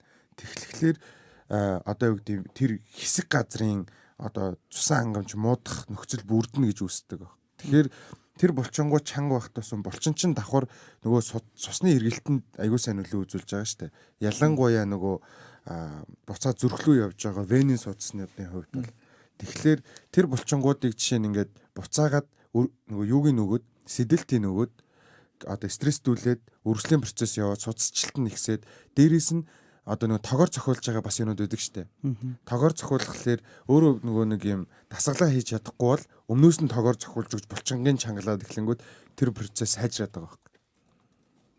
Тэгээд эн чинь тэгээ шал өөр юу болчихлоо. За тэр Shockwave руу орё. Ингээ яг хөө ингээ хэлсэн дээр хаа. Одоо энэ арцыг ёроолын булчин ч юм уу энийг одоо бид нэр технологи үед амьдарч байгаа давуу талаа ашиглаад аппаратанд доох хэрэгтэй тий. Яг дасгалаа хийсэн дээр л дээ. Яг арцыг ёроолын булчин ер нь хийлийн дасгал шүү дээ. Тэр чинь арцыг хүн яаж хийх юм? Арцыг ёроолын булчин гэдгийг чинь нээсэн хүнийг нь эрдэмтдийг нь кигэл гэдэг байхгүй юу? Гэхдээ тийм тэр чинь яг аппаратанд орсноос яг бүгд аппаратанд орж чадахгүй л ойлгомжтой тий. Тэнгуут нь ер нь аппаратанд орох чинь үр дүн богино хугацаанд амар өндөр үсттэй. Тэрийг дасгалаар гүйцэх юм уу? Яг уу наа чинь дофамины асуудал гараад ирнэ. За. Тэгэнгүүт чи одоо дасгал хийхий чинь нэг давуу тал нь дофамин ялгараад буцаагаад ирч хүчтэйгээр явах нь шүү дээ. За тэр хүний мөнгөнд дуслаа гэж одоо эсвэл аппарат нэвтрлээ аппарат байхгүй газар очлоо гэхэд энэ нөгөө шагналын reward center гэдэг нэг балер юм байгаа шүү дээ. Тэгэнгүүт одоо дасгал хөдөлгөөн хийхгүйгээр булчин муу хахад тогоор зохиолонгуудаа мань хүн буцаа сайжирчээ зөө байж болно. Гэхдээ урт хугацаанд энэ чинь бусад амьдралын чанарт нь нөлөөлдөг neuroscience механизм явдаг байхгүй. Тэгэхээр тогоор зохиж болно. Буцаа чангарна. Гэхдээ төрөний одоо чинь кегелийг эмхтэй хүмүүсийн цэцгэл гэж боддог бас нэг юм явааддаг байхгүй. Тэр pelvic floor muscle гэдгийг чинь нээсэн эрдэмтднийг нь өөрөө кегел гээд тэр булчинг чангалдаг дасгалыг нь одоо тэр нөгөө биш тэр булчин чангалдаг дасгалыг нь нээсэн эрдэнтийг нь гэгээллүү гэгэл тэгээд тэр чинь 90 имгэлтгүү тэр чигтээ тэр арцх ёроолын булчин чангархлаар эмэгтэйчүүдэд бол за тэр вагина бариун болох ч юм уу те нөгөө төрсний дараа тийм буцаагаад юу болдог ч юм уу те эрэгтэйчүүдийн хувьд одоо тэр одоо бэлэг эрэхт нь илүү хөвчөрдөг ч юм уу те бэлгийн чанар сайжирдаг процесс яваад байгаа. Энд гэхдээ би зөв болж байгаа кегел нэсэлч нөгөө хөвтөж жагаад хоёр үлөө тавьж жагаад ингээд нөгөө зөндөө арц гадишн болгодог чинь кегелийн дасгалын одоо сууж байгаа юм гэж болох чи энэ шүү дээ. Умалзуулна шүү дээ. Умалзуулах чинь яг юу яаж утсан л тээ. Аппаратын дээр өөрөө сууж утсан л тээ. Аппарат нөгөө Эмиратай адилхан яг нийлүүлчихэд тестэн дээр өөрөө орж ихгүй. Тэгээ тэр чинь ингээд нөгөө нэг яг амар сонь заяа ингээд доотлын яг булчин хүн базаа тавьж байгаа юм шиг мэдрэмж л өгдөг юм байл. Ер нь бол шүү дээ кегелийн засаглалыг байнга тогтнолыг гэвэл нөгөө айнасаа чангалцууллаа умалзуулна гэдэг шүү дээ. Ингээд байхад нэгт тэр шамбрам модотой цагаан мах эргэх зэргэх тэр болон ер нь асуудлууд тэгэл сурчвал их үүсэхгүй дээ. Тэгвэл яг бас нэг талаараа юм байна. Аппаратанд бас орохгүй хүмүүс байна. Болохгүй хүмүүс. Тийм шүү дээ. Ягаад тэгэхээр цусны эргэл сайжирдаг болохоор хавтартай хүмүүс орж болдог ч юм. болохгүй тийм. Тэгсэн. Тэгээд дахиад нэг анхааруулах юм нь юу вэ гэхээр манайх нэг хэсэг энэ BTL эмсэлэг нийлүүлсэн байхгүй. Яг юм санал өгд юм бас сорон зоронгоор ажилладаг. Тэгсэн чинь фейк тим төхөөрөмжүүд нь амар их байна. Монголд ч байгаа. Тэгээд амар ингээд за би яг хулхин болохоор яг хэр чанартай ажилтгийг мэдэхгүй. Гэтэ дуурайлгаж хийсэн. Тэг хамаагүй хямдхан заяа. Би бол яг ийм зөв ажилтдаг гэдэг дээр аюу эргэлзээтэй л юм л та. Яа гаднаас нь харахаар танигдахгүй заяа. Логон ч адилхан. Төхөөрөмж интерфейс нь ч адилхан заяа. Тэгтээ нөгөө нэг одоо юу гэдэг чинь ингээд нэг юм жоохон нэг холих гутлыг нэг ялгадаг шүү дээ. Нэг тим юмнуудаар нь одоо баг бүрээс ирэн ч юм уу хараад ялах боломжууд бол байгаа. Тэгтээ үйлчлүүлэгч анхуд орж ирж байгаа бол мэдэхгүй байхгүй. Тийм бас амар их хөдөг болсон байлаа. Аппаратанд орох дасгал хийх үед чинь сая тим ирсэн шүү дээ. Би буруус нь гүйцэтгэв. Тэр чинь нөгөө яг миний тэр сайн ярьдаг trigger point myofascial pain гэдэг юм дээр ашигладаг та өөр орж ирнэ шал өөр. Тэр булчин мэдээж дахиж өвдөхгүй ер нь урчин сэргийлэх зорилгоор юм эмчилгээний зорилгоор дасгал хийх нь бол мэдээж хамгийн дээд одоо ирэмбэрээ нэгдүгürt байх хэрэгтэй асуудал байхгүй. Тэгэхээр trigger point-тод байгаа булчин чинь өвдөд байгаа юм чинь дасгал хийх арга байхгүй ч өвдөд байгаа юм чинь. Тэгэхээр тэр өвдөлтийг нандаагаад төр зур одоо эхний тэр нөхөн төлчих урлыг эхлүүлээд тэр булчинг буцаж ажиллах хэмжээнд нь аваачсны дараа дасгал хийхгүй бол хүзүүн өвдөд байгаа хүнийг хүзүүгөө сунгаатай гэж болохгүй. Сэрвэн өвдөд байгаа хүнийг чинь ч юм уу. Эсийн юм өвдөд байгаа хүнийг чинь дасгал хий гэж хэлээд ч болохгүй. Тэгэхээр нөгөө нэг эхний тэр нэг эмгэлзүүн тусламж үзүүлчихэд ядаж нэг өвдөхгүй болгоод жоохон ч ихсэн нөхөн төлчих одоо эдгэрэх процессыг эхлүүлсний дараагаас дасгалаа хийгэрэй гэж хэлэхгүй бол зөв тий. Та дасгал хийхгүй байгаа учраас таны толгой өвдөд байгаамаа гэж хэлээ бол чинь жоохон хүнлэг бус. Яг миний хэлж байгаа чинь нөгөө зүгээр л ерөөхдөө зүгээр юм нөгөө нэг хангагийн хэлж байгаа чинь тогоор цохиулаад нөгөө сорон зооронгоор одоо сорон зооронгоор цохиулаад фитнес хийдэг гэж байгаа шүү дээ. Тэрнэр хэлсэн ах. Trigger pointer ч юм болов уу шал өөр. Тэжээ чинь үргэлжлээд явж байгаа урт булчингийн ширхгийн нэг хэсэг дээр нь асуудал гараад тэрнээсээ олж өвдөлт мэдрээд байгаа бол тэрийг нь яг тэр одоо хэлээд байгаа shock wave чинь яг ингээ бүр юм миллиметрийн диаметртай гарчлуудээ очиж яг тэр trigger point-о очиж тэнд өрөвслийг нь жоохон өдөөж буцааж идгээж зүгээр болгоод байгаа. Энэ хоёр чинь шал хоёр өөр асуудал. Нэг нь бол эрүүл үйж тасглаа яагач гэдэг үз. Тэгээд ер нь trigger point яагаад үүсдэг вэ гэх юм бол таамагуд л байгаа л яг баталцсан л чинь байхгүй. Зүгээр тухайн булчин хатангаршаад жижигрээд ачаалтах чадвар алдах тусмаа л trigger point-тай болох магадлал нь дээшлээ явчихж байгаа гэсэн. Фитнес их явдаг ч юм уу ер нь хөдөлгөөнтэй амьдардаг хүмүүс trigger point болдог ч гэсэн эмчилгээ авахтаа хүртэл асар хурдан байдаг. Нөгөө булчингууд нь өөрийгөө идэх чадвар нь чагүй хурдан. За тэгээд ер нь нөгөө хөдөлгөөнийх нь баланс нь бас сайн учраас төдийлэн тийм булчингийн өвдөлт нь архаг өвдөлт нь одоо өртөөд идэг. Идэхгүй байх тусмаа л тийм янз бүрийн өвч ороод болох магадлал нь ихсэн явчихж байгаа. Булчингийн масс ер нь хүний бие хамгийн чухал масны нэг эрэгтэй эмэгтэй гэлтгүүгээр нийт биеийн жингийнхаа пропорцийнхаа булчингийн бас их байх тусмаа л ер нь бусад бодис солилцооны өвчнөөс ч гэсэн сэргийлэх том одоо өвчин зүйл гэх юм уу. Тэгээ одоо trigger point-ийг яг механикаараа яаж болох юм? Ингээд өвдөд байгаа булчингийн эхнээс нь shockwave зохиулж явж байгаад байрлал болт юм аа. За одоо манай эмч маань яадаг вэ гэвэл тэр асамж авна. Тэр боёо дармаа яа. хэр удаа өвдөж байгаа юм? Яаж өвдөж гисэн юм? Бэртлавцсан байж магадгүй тийм үү? Бэртлавцсан бол яалтай л. Ингээд ер нь бол зүгээр мэрэгжлийн өвдөж юм одоо жишээлбэл нэг кейс ирэх юм бол ойдлчин гэдэг эмэгтэй байлаа гэж тий. Цагаан сарын үеэр ч юм уу одоо баяр ёслолын үеэр аль авих ачаал одоо захиалга авдаг ойдл хийх хувц соён. За тэгээ ажлыгаа суужангот мэдээж одоо бидний хүзүү өвчтөг шиг ингээд л жоохон эвгүй болно. За тоохгүй яваалаа 7 хоног өнгөрлөө нүдэн бүрсэж эхлэн нэг ажлаа хийж захт нүдэн бүрсэгээл айгу тийм харанд нь ингээд өөрчлөлт ингээд босч ингэж жоохон нүд мүд ингэхгүй болохгүй болоод. За ажлаа хийж захт ингээд тонгоо ингээд юм ойж явах дотор нь муухаарал муудцаа хол идсэн юм шиг дотор нэг буухааралсгүй ингээд бөөлчих гээд байгаа санагдал. За ингээд санднаасаа босоод нэг жоох алхангууд ингээд байвал задчих шиг. Яг даралт ихсэж байгаа юм шиг л мэдэрч төрүүлчлээ. Яг их зүгээс хараадахандаа мэдгүй л. Тиймэрхүү асамжтай байлаа гэж бодъё. Ямар нэгэн бэртэл аваагүй. За бусад мэдээж тэр хүмүүс чинь өөр имлэг дээр бол очсон байдаг ихэнхдээ.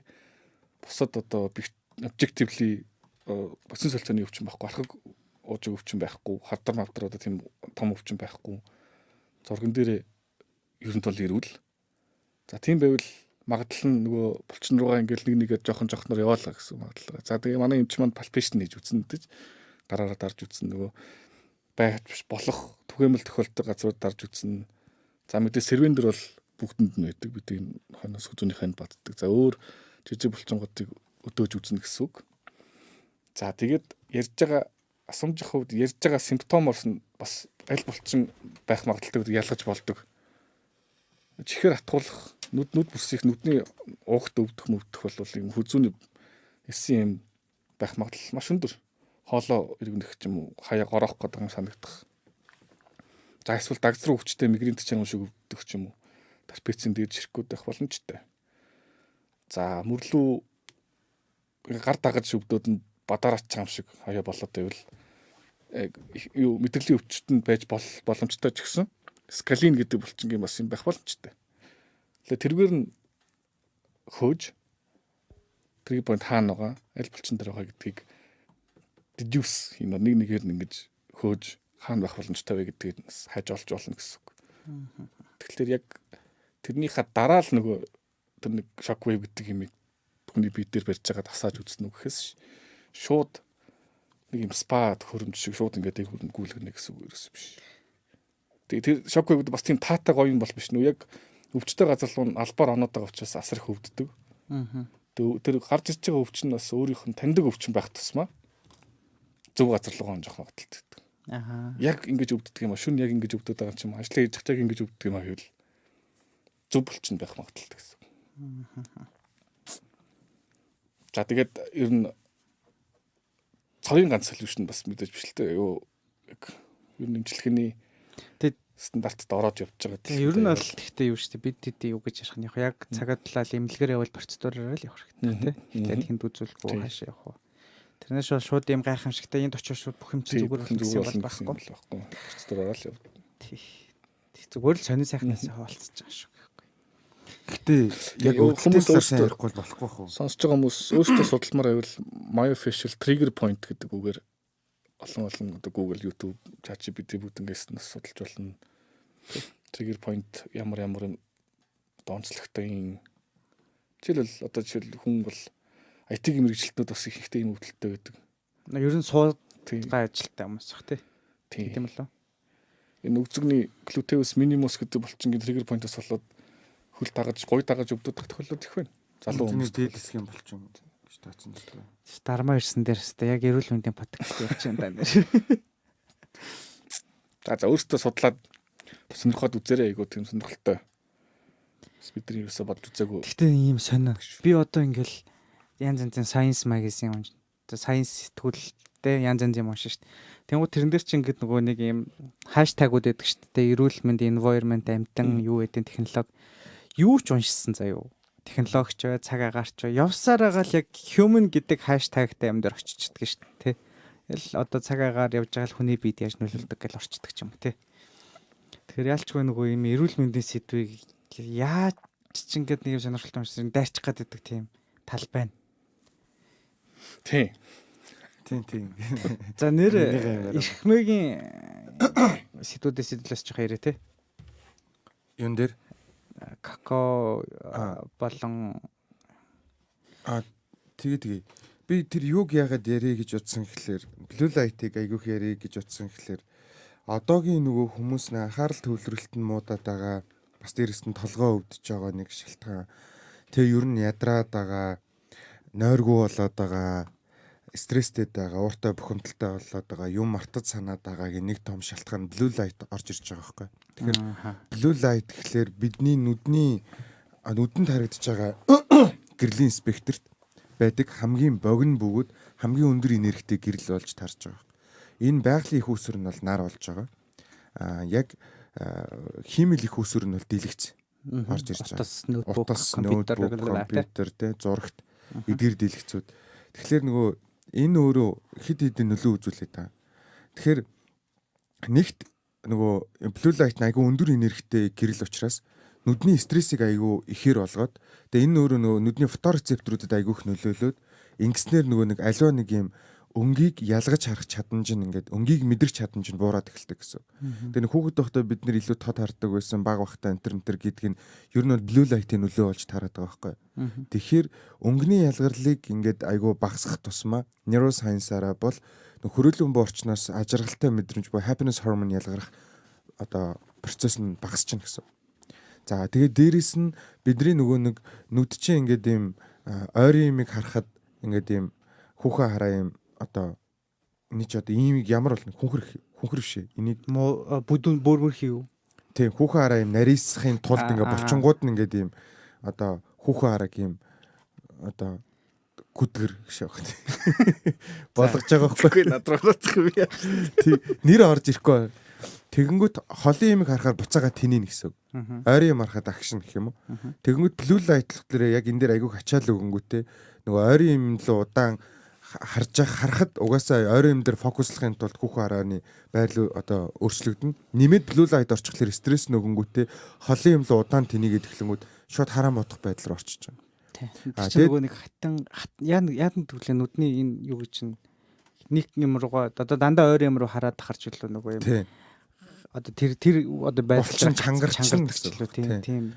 Тэгээд дээрээс нь Blue Light өөрөө ямар үүрэг одоо ямар нөлөө бас үзүүлдэг вэ гэхээр нүдний цавчхурдыг цөөхөн болгочдөг.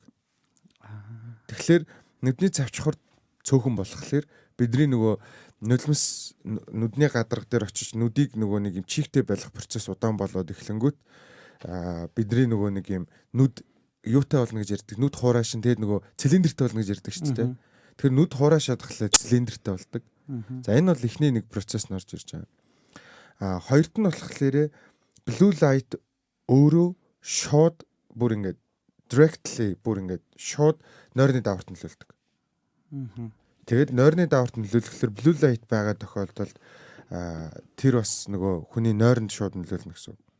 Тэгэхээр дэлгэц харж байгаа ямар нэгэн байдлаар тохиолдолд угаас нойр хүрэх боломжгүй. Сүүлдээ нөгөө нойр хүрж байгаа мэдрэмжийн нүдний цавчхурд нь удааширчин. Тэгээд нүд аргаад хуурайшаад нүдэн анж байгаа мэдрэмжээ нойр хүрж ийн гэж андуураад байдаг. Тэгээд Blue Light мэдэрсэн тохиолдолд бол шууд алга болгон шууд нойрны даавар алгуулна гэж байхгүй шүү дээ.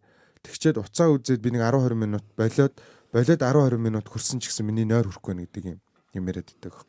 Тэгээд энээс болоод нөгөө бидний clock gene гэж үүдэг. Тэрэнд мутац ороод тэгээ явандаа бидний одоо нөгөө нэг биологийн хэмнэлээрээ Blue Light байхгүй бол мелатонин даавар ялгар гэдэг юм командтай байсан бол тэр нь ингээд тодорхой хэмжээнд нөгөө эпигенетикийн гэдэг шиг урт хугацаанд нөлөөлсөөр байгаад магадгүй би сүүлийн 4 жил 1 цагаас хойшоо унтсан бол clock gene-д өөрчлөлт ороод мелатонин даавар 1 цагаас хойшоо ялгарах ч юм уу. Тиймэрхүү хамгийн хаана ямар гэрэлтэй байдаг.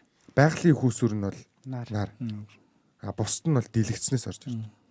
Тэгэнгүүт тэгээд энээсээ болоод нойрны асуудалд орж байгаа. Blue Light айгүйх ачаал өгдөг учраас тарих айгүйх ядарч байгаа.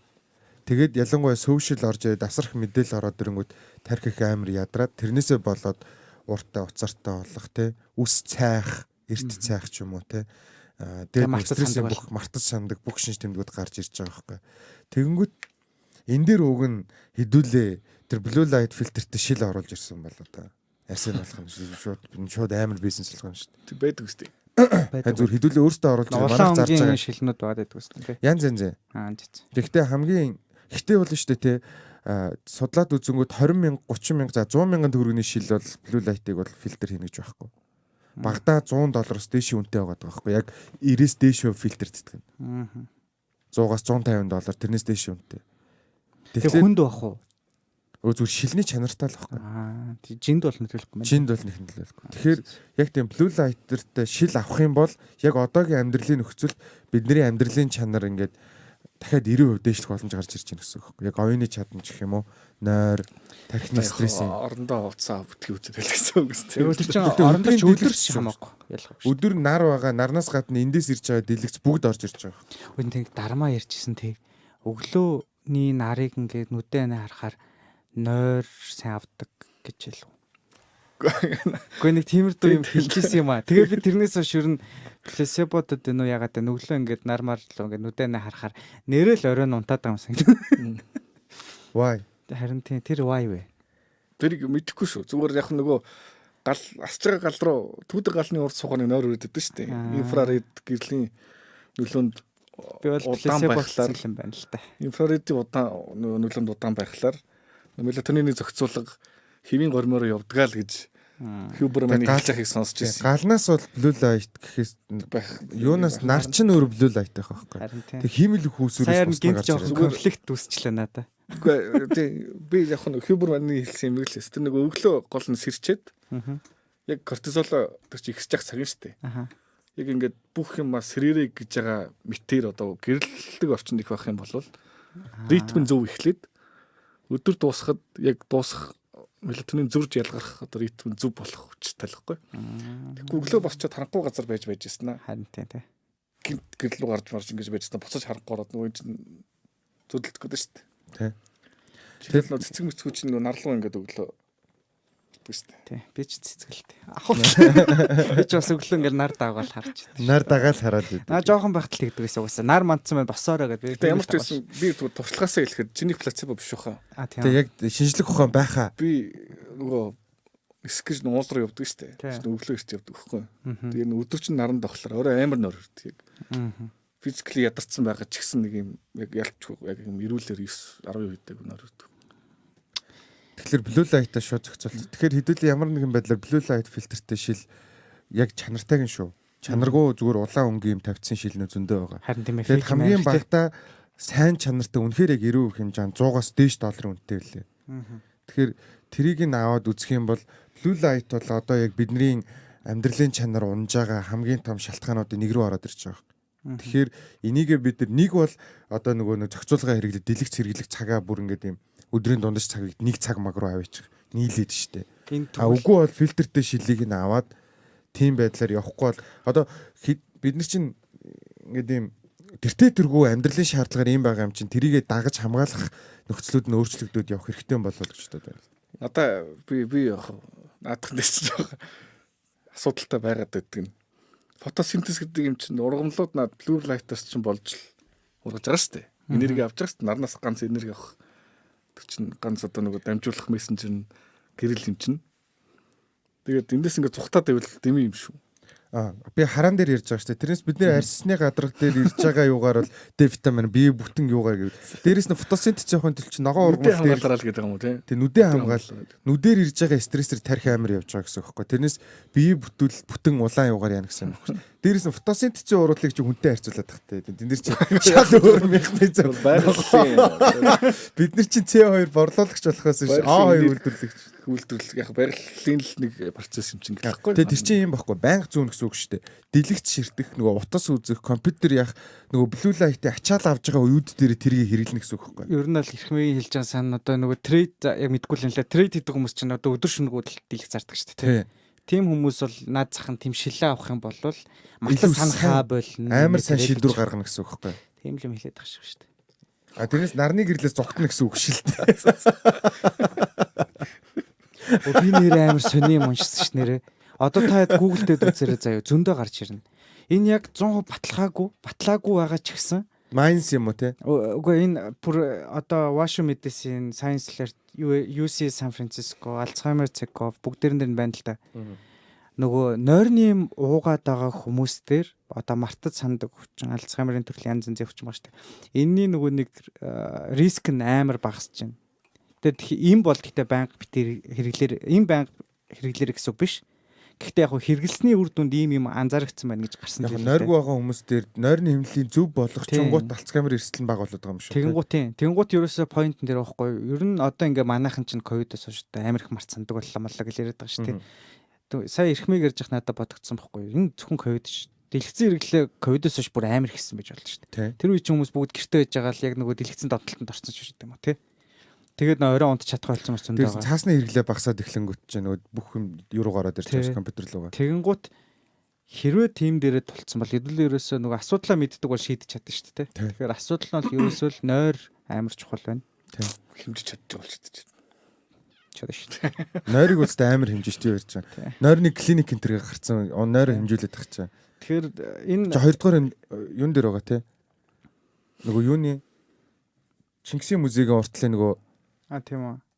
Хуучин юу Green Hospital. Цэргийн төрийн тусгай.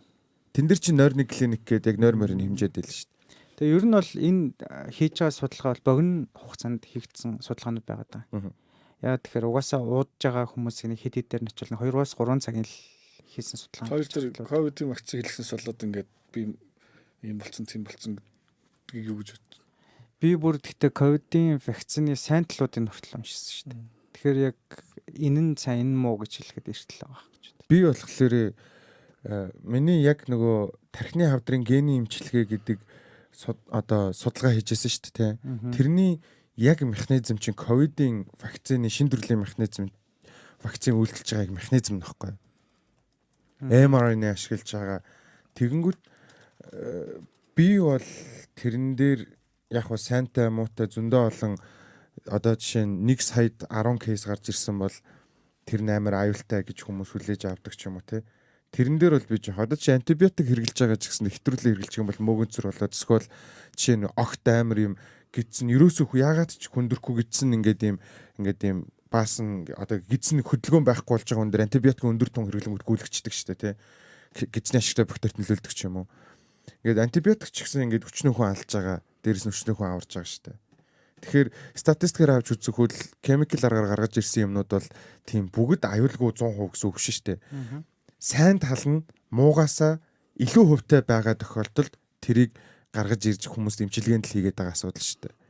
Тэгээд антиваксерууд бол би бол хэтрүүлээд байна л гэж би боддоо шүү дээ. Тэг яг ингээл өөр төрлийн зарим нэг өвчнөд ч юм уу сайн тал нас байгаад байгаа. Гэхдээ тэр чин тэглээгээд ямар дэлхийн бүх хүмүүсийг бүгдээр ингэ сулгачаад бүгдэн дээр нь одоо судалгаа хийсэн ч биш те. Би бол энэ дээр айгу ямар байгаа сүмжтэй л байдаг л та. Би ингээд талтлаас л би зүгээр гайхаад идэх байхгүй. Ингээд эрдэнэ байгууллагын дэлхийд ч байна Монголын ч байна хийж байгаа бүх зөвлөмжийг биелүүлдэггүй мөртлөө зөвхөн ковидын вакцинаар бүх юм их болвол асар за би бүр тэнэг л гэж хэлээд байна. Одоо над демп дээр чинь жишээ нь зөвл бас нэг жишээ байна. Тамхин дээр байна. Тамхи татах бид мог хүн мэддэг татсаар л байдаг. 5 өдөр болгон яг хуу тодорхой хэмжээгээр алкогол хэрэглэж л байдаг тийм. Орой унтдаггүй, оройд ч унтдаг, дайетанд анхаардаггүй. Тэгээ мартамхаа болоод байгаа симптомтой хүн бохгүй. Тэрнээс болж би татхаа болж байгаа гэж хэлж мэдэхгүй л тийм. Гэхдээ зүгээр ямарсан тийм лайфстайлтай хүн нэг юм завууртай байлаа гэж үттэй. Мартамхаа болоод байгаа нэг жоохон ядраад байгаа. Би ковидын вакцины хэрэглэснээс л ийм болцсон ингээд ямар утгагүй сонсогч байгаа. Perfectly lifestyle-тай байгаад яг ковидын вакцины тариулаад тэрнээс хойш ийм болцсон байсан бол maybe яг бас авч үзье те. Гэхдээ дийлэнх нь миний мэддэг дийлэн хүмүүс бол lifestyle-ийн choice-ууд нь асар муу байж. Ганцхан нэг л тариалуу бүх эрүүл мэндийнхаа юм бүх завуураа чихэх бол Ковидын вакцинаас хойш л ийм болцсон гэдэг. Дээрээс нь ковидын үеэр жил гэртээ өвцсөн шүү дээ. Тэгээд буцаад нийгмийн харилцаанд орохлоор дархлаа угаасаа авахмгүй болсон байгаа шүү дээ. Нийгмээс тусгаарлагдсан байгаа ингээд ийм олон харилцаанд орохгүй байгаа учраас ямар нэгэн өвчний вирус эсвэл бактери солилцох үгүй байж байгаад 2 жилийн ардаас карантинаас гараад нийт харилцаанд ороод ирэхлээр угаасаа эрүүл мэндэд асуудал гарч ирнэ шүү дээ. Тэгэд 2 жил байхдаа байнгын дэлгэж ширтцсэн нөхдүүд нөө блю лайта битүү авцсан баачка нар чинь угаасаа мартамхай болж гарч ирэх нь ойлгомжтой байхгүй юу? Тарих бол болчих юм. Хөгжүүл. Нэр тэр мартамхай болдог талаар би бас юм уншчихлаас нөгөө хит их ажиллаулаад байвал бас болохгүй шүү дээ. баланс олох хэрэгтэй. Тэгвэл ер нь бол 60-аас дээш насны хүмүүсийн тархины нөгөө агшилт нь амар өндөр гэлтэй. Тэр чинь тэгээд тархины агших ширинг тий.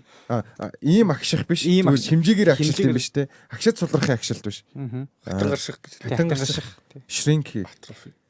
Юун дээр хэл сурах, шахар тоглох, математик нөгөө problem solution хийх 3 дээр нөгөө нэг тарих анти эйжинг үйлчлэгээтэй байна гэсэн. Тэгэхээр шинэ хэл сурах тусам хөгшрөлт удааширдаг. What?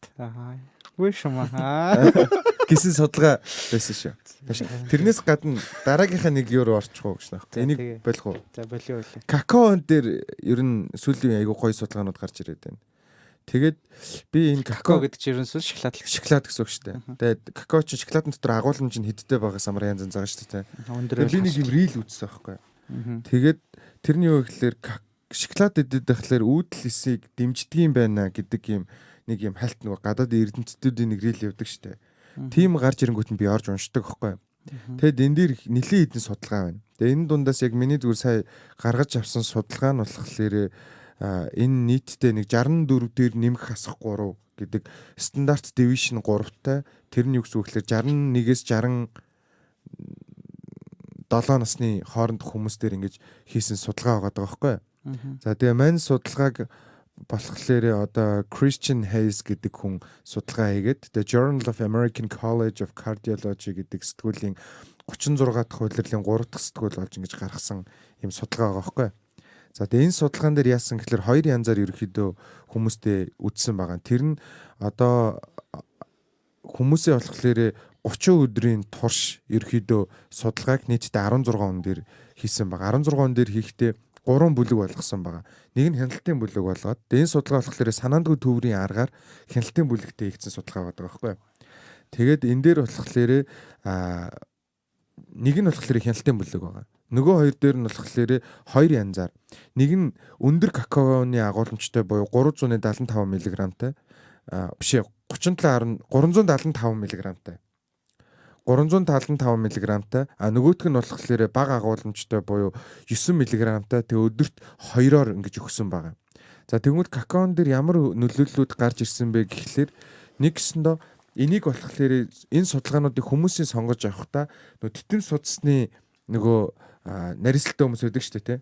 Тэгээ одоо хүмүүсийн мэдгээр зүрхний coronal vascular disease гэдэг титэм судас гэдэг зүрхийг тижээж байгаа судасны өвчлөлттэй хүмүүс төр хийсэн судалгаа байгаа байхгүй. Тэгээ энэ судалгааг хийгээд үзсэн чинь үр дүн нь юу гэж гарсан бэ гэхээр бид нар нөгөө нэгт мань нөхдүүд ясны чүмгэн дээр нөгөө эсийн үүслүүдийг аягүй сайн дэмжиж эхэлсэн. Какаоны хэрэглээ өндөр хэрэглээд байгаа хэсэг дээр нь. Гэхдээ нөгөө тэр чинь яг какао гэдгээр нь тэрнээс биш нөгөө манайх чинь чихэр хитгүүлсэн сахар хэрэглээ амар өндөр байгаа шүү дээ тийм биш яг какаоны хэрэглээгийн зөв тааруулаад үзэнгүүт хоёрт болохоор нөгөө судас чинь өөрөө 5 давхаргатай байгаа. 5 давхаргын хамгийн дотортлын буюу судаснд одоо цустай хамгийн ихэнд харьцаж байгаа давхаргыг эндотел давхарга гэж нэрлэдэг байгаа. Тэгээ эндотел давхарга амьдралын буруу хвшлээс болоод одоо жишээ нь буруу өөхтөөс их хэрэглэх одоо жишээ нь тамхи их татах ч юм уу тасгал хөдөлгөөн баг ч юм агарын бохирдол их зэрэгс болоод тэр эндотел эс ингээд үүрэг нь бол одоо тэр цусны эсүүдийг ч юм уу бусад эсүүдийг ингээд ийм дотогшоогоо ийм хандлуугаа оруулахгүй байх үүрэгтэй. Тэгмүүд энэ хэсгүүд нь гимтчингүүд тэр нөгөө нэг судасны эндотелийн давхаргаар цусны эсүүд нэвтэрч цаашаагаа ороод тэгэнгүүт тэр чинь нөгөө эсийн хан дотор байх эсгүй эс очингууд чинь дархлааны эс очиж дайрна штэ тэ өөхний эсүүд нэвтрээд орчин гэсэн. Цусны эс гэж тэнэгт чинь өөхний эс шүү. Өөхний эс эндотел давхаргаар нэвтрээд оронгууд дархлааны эс нь очиж тэрийг ингээд залгингууд устгаж чадахгүй ингээд ийм тэдэр нь ингээд томроод ийм авраг эс болоод Тэгээд тэрнээс болоод нөгөө судас ингээд ийм цүлх хийдэг, тэрнээс олж бүлэн үүсдэг, тэр нь очиж энд очиж гэмтээдэг, эсвэл суд сагардаг ийм асуудлууд үүсдэг байхгүй. Тэгсэн чинь какаон дээр яасан гэхэлэр яг энэ эндотел ис нөхөн төлжих ийм процесс гэж явж байгаа. Endothel cell genesis гэдэг. Тэгмүүд какаоны хэрэглэн тухайн эндотел исийн буюу судасны хамгийн дотортлын давхаргын нөхөн төлжилтийг сайжруулад дээрээс нь нөгөө цусны ясны чүмэгнөөс эсний үүсэлтүүдийг дэмжих замаар ингээд нөгөө юунуудын энэ зүрхний титэм судасны энэ өвчлөлтөй байгаа хүмүүстээр амар сайн нөлөө үзүүлсэн байна. Тэгээд давхар би дахиад судлаад ганц нэг юм нэмээд харангуут юу гэж гарч ирсэн гэхлээр ер нь нь штэ тийм ганц юу гэлтгүүгээр тэр нөгөө нэг одоо арсны үүдэлсүүдийг босод үүдэлсүүдийг ингэж дэмжих нөлөө үзүүлж байна гэсэн. Тэгэхээр нэг гэсэндээ бид нөгөө илүү залуулаг байх, эрс хүчтэй байх, анти эйжингийг какаоны зөв хэрэглээгээр бол дэмжиж болох юм байна. Тэгээд дээрэс нь кофеин бас орж ирж байгаа. Ийм судалгаа биш л. Ер нь гэхдээ яг энэ хэлж байгаа дандаа хар шоколадууд л байгаа л та. Тийм. Яг какао гэдгээр нь шүү. Би шоколад гэж хэлээгүй шүү. Тэгээд би нэг 2 факт хэлэх ба. За. Ер нь шоколадны какаоны талаар 2 юм уншсан заяа. Гэхдээ дээр үйдэлтэй. Нэг нь арай сүүлийн үеийнх нь гэвэл өмнө жил яг 100 оны явцсан орчлоо. Нөгөө дэлхийн хамгийн халуун жил болсон шүү дээ. Тэр үед шоколадны үн амар өссөн байхгүй. Яагаад амар өсч юу гэдгсэн чинь нөгөө хамгийн халуун зам болсон чинь угаасаа нэг юм ингээ муутахаар амар олон фактор байдаг те. Нэг фактор нь одоо энэ дэлхийн дулаарлаас болоод harvest буюу нөгөө ургац сураалт нь амар муудаад. Тэгээ Африк ч нөгөө амар их шоколадны юутай шүү дээ. Какаоны тарилантай. Тэгэнгუთ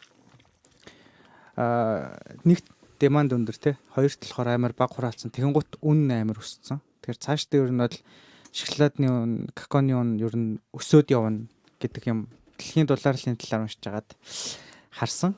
Хоёр дахь нь болохоор шоколадыг бид нэр хэзээ сэргэлж утсан бай гэдгийг бүр дээр үед уншиж ирсэн. Тэр чинь бүр 1500-ны өмнөөс гэлөө. Нөгөө Америк, Төв Америкт амар их олдрууд дээр шоколад хэрглэж ирсэн. Нөгөө кинон дээр гардаг шүү дээ. Апокалипта лөө нөгөө гүйж мүгэлээдэг. Тэр тэдний ингээл янз янзын олдруудыг болохоор какао амар их хэргэлдэг байсан. Бүр ингээд зүгээрчтэй амталж амталж хэргэлдэг байсан. Тиймэрхүү юмнуудыг бол их уншижсэн. Гэхдээ ер нь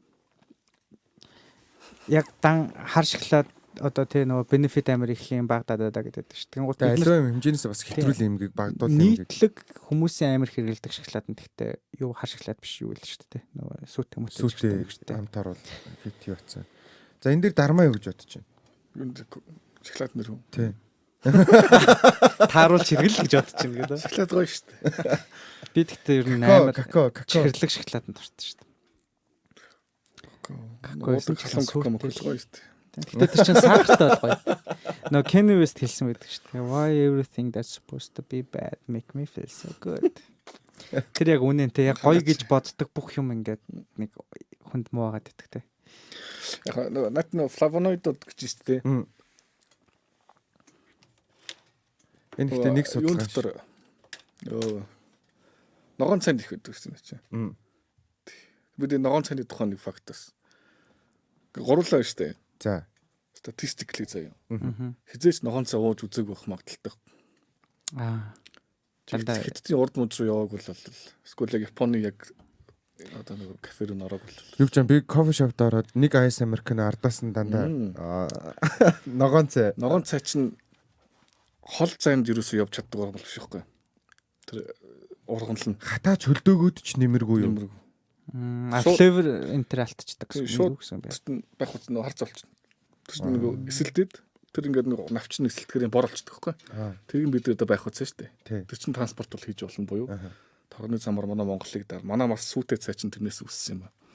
Ногоон цай чинь болохоор яг дөнгөж ургаал газ буцалгаал яг уудах ухтай юм гэсэн. Тэгжиж нөгөө ingredient юмнууд нь тэгэнгүүт яг тэгж уханд бүр асар амттай сайн гэсэн. Тийм Амар үү. амттай гэсэн.